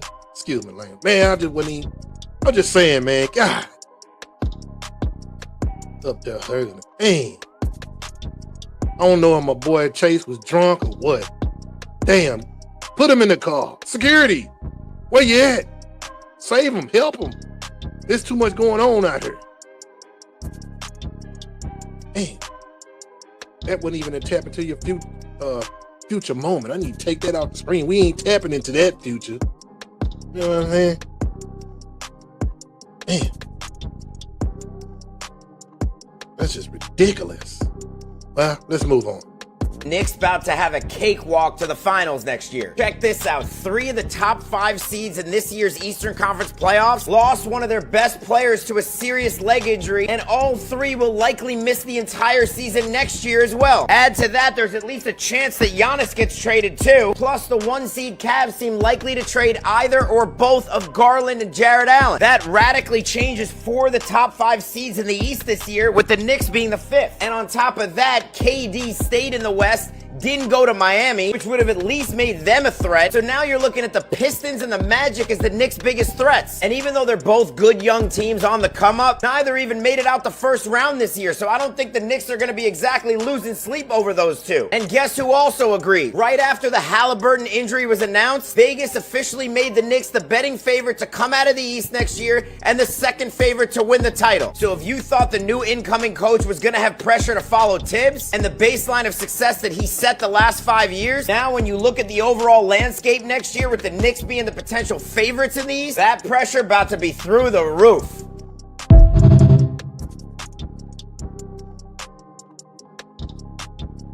We'll see, man. We shall see. Hopefully no injuries, no minor setbacks, no, politicking and bullshit, you know what I'm saying, won't going on. It's possible the Knicks can be the beast of the East, but we'll see. Some other players might go to the East too. Hey, the season ain't started yet. It hasn't started yet. Let's get into some more talk your shit. The aura is completely gone. Forget the on-court designs or overall presentation. Even the hats are pathetic now. This is the hat the Thunder were given for winning the NBA championship. These are 2 for $10 in Chinatown, let's be honest. Take a look at the previous year's hats when the NBA Finals was everything. Look at these. These were thought out. These took time. These took effort. They probably made this year's at halftime of Game 7. And like I told you before, when it comes to aura, everything matters. You think the players don't feel it too? This is a split screen of both the Panthers winning the Stanley Cup Finals and the Thunder winning the NBA Finals. Both games were blowouts, but does one team look a little more excited than the other to you? The Thunder are acting like they just made it out the first round. You think the ratings sucked in a 7-game series by accident? The Finals is supposed to be an event. It's supposed to be a movie. Instead, it's become like a cute little gathering. And now you top it off by giving the winner these? Trust me, I'm as big an NBA fan as there is. But I'm pleading with you, Adam Silver, please bring the full experience of the NBA Finals back, because this is just embarrassing.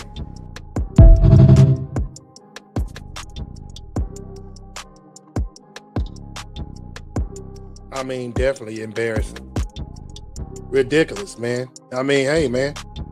They say they don't even fool with China no more, so you got to understand the cost of the material is totally different now. It's going to be a lot of probably fluky, Big T type of, wookiness going on. Okay, wookie looking. I'm talking about it's going to be a lot of flaws. False. Not quality. It ain't made in China. So where is it made? Just being real, man. I mean, even things made in China, hey, you get what you buy, but you gotta understand the texture and quality of what's going on now. America want to make everything. They want to make the problems. They want to solve the problem. They want to make the manufacturing. They don't want to hire the factories. And you know what I'm saying? You know how it go. Hey, man.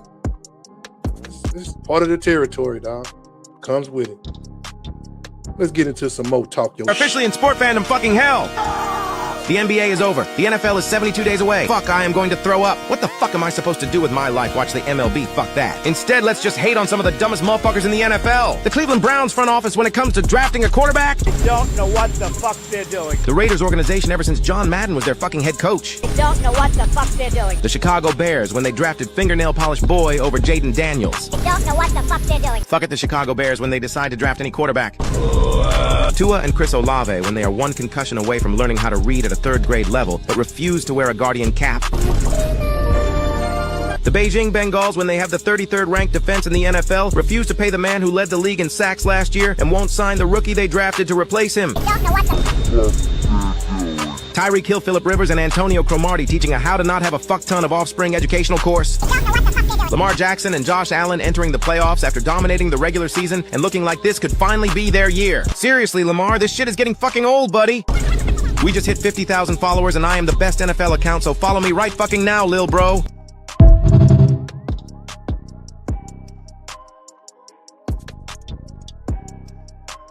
Yeah, man, it is getting much, or about a minute. It's getting just just crazy by the minute. I mean, hey, we don't know what's quit to happen now. I mean, it's like, what is the song? It's over now. What's the song? It's over now. You know how it go. It's over now. You know what I'm saying? Don't let the small junk fool you. You know what I'm saying? But let's get into some more talk your Bud, you've won at 135, 140, 147, and 154. Never fought at 168. You think you have enough power to hurt the great Canelo? Of course. I don't have to have enough power to hurt him. I just got to beat him. If he slip up, then, he will get hurt. So Canelo, Terrence is naturally the smaller fighter, quicker, more agile, but he does have a 4-inch reach advantage over you. How do you plan on dealing with this? Being in this sport like so many years, I had so many good fights in my career, and I had the experience to adapt myself to this kind of fighters. I fight everybody out there, every style, and I'm gonna do my job, put all my experience, all my talent there, and that's it.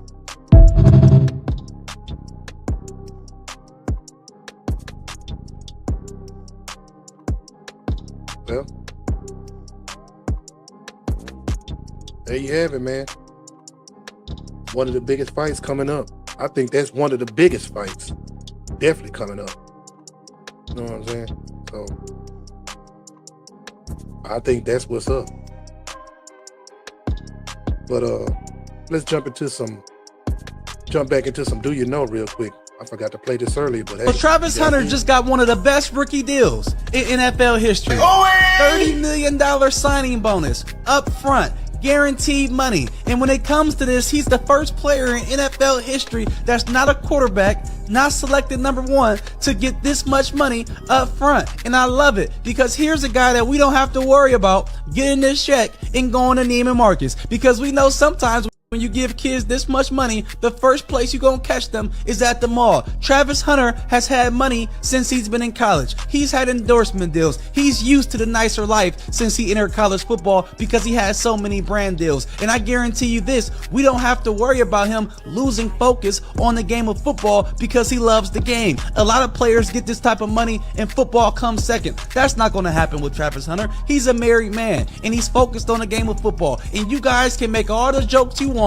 about him being a married man, saying, oh, he's a sucker, she gonna take him up top for his money. But the recent research shows that married men often perform better at their profession. He's focused. We not gonna catch him at the strip club throwing ones. We not gonna catch him at the club popping Ace of Spades bottles. We gonna catch him at home with his family and on the football field playing both sides of the ball. And let me give a shout out to Young Money, because when I saw Lil Wayne with him and I heard that they're gonna be his management group, I thought to myself, hopefully they can do right by this kid. And for them to make history, getting him $30 million as a signing bonus up front, I'm gonna take my hat off to Young Money. And we don't have to worry about Travis Hunter losing focus on the game of football. He deserves it, and I bet you he goes out there and performs.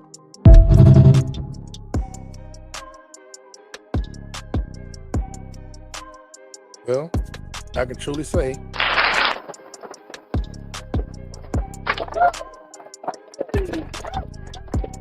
congratulations on that, man. Lil Wayne, man, should show you the best way to how to handle your money. Hopefully, because he done been in situations where his money was messed up. So learn from his mistakes. I know Lil Wayne should be a big bro out there and show him how to handle his money better, man. Don't be the same mistake happening over again to you, to nobody else. Stop it. Stop it before it makes it to somebody else, especially your brother, man. Financial freedom, man. You know, family wealth, man. You know what I'm saying? Understand the entrepreneurship, understand the partnership, understand this business, man. You know what I'm saying? Understand what you up against in this business based upon what type of creed and person you are. You know what I'm saying? Believe it. You know what I'm saying? Believe that. Where you come from, all that. They thought you weren't gonna never make it to this point. They hated to give niggas money. You know what I mean? They hated to pay you. It hurts them to know you're getting paid. It hurts them even more to know that you're getting paid and you're doing something good with your money. You know what I'm saying? So be smart about it. Let's get into some more Do You Know?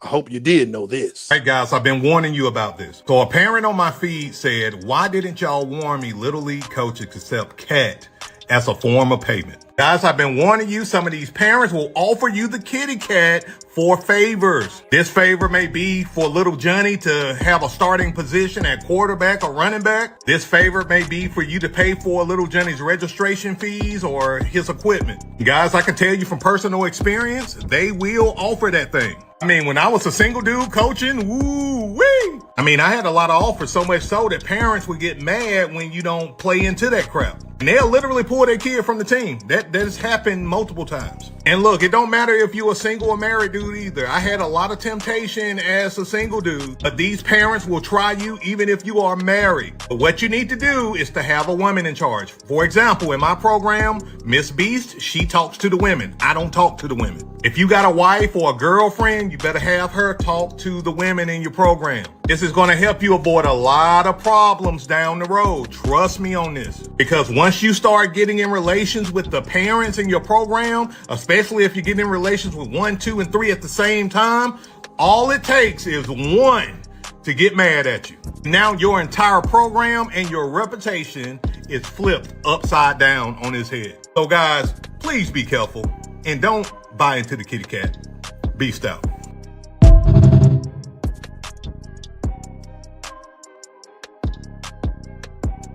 Yeah, man, let me talk to you a little bit, man. Don't buy into the kitty cat. Hey, man, that Trickazoid stuff, man. Hey, bro, get out of here with that. Trickazoids, Freakazoid, whatever. Man, when you're dealing with the kids, worry about the kids. Now, I know a lot of coaches out there, man, literally say he wanted to be a coach just to knock off a third of the mamas. That's your business. You know what I'm saying? Hey, you know, but just be aware they out there. You know what I'm saying? But if you a man that's focused on the children, worried about the kids, get in the game, learning the game, then focus on that, man.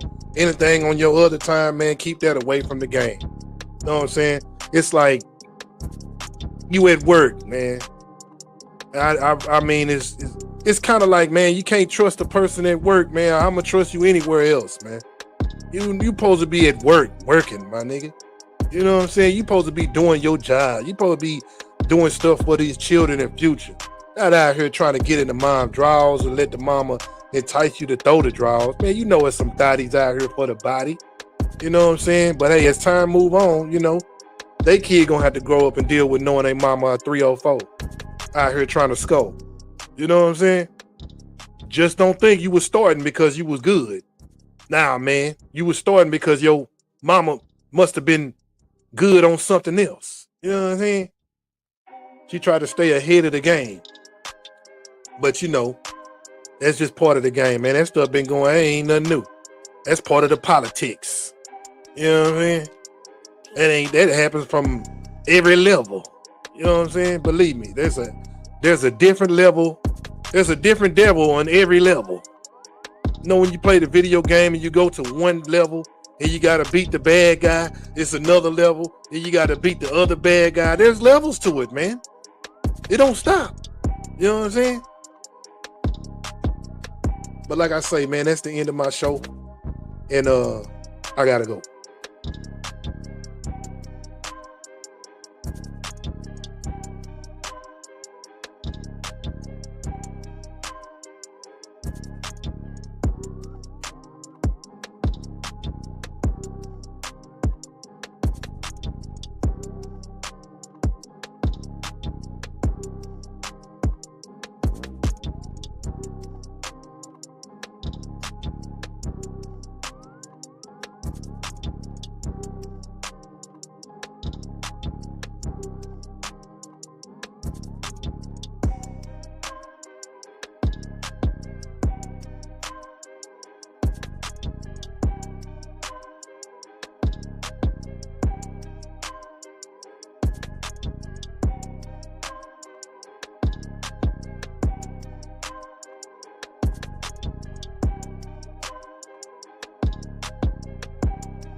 Pages record.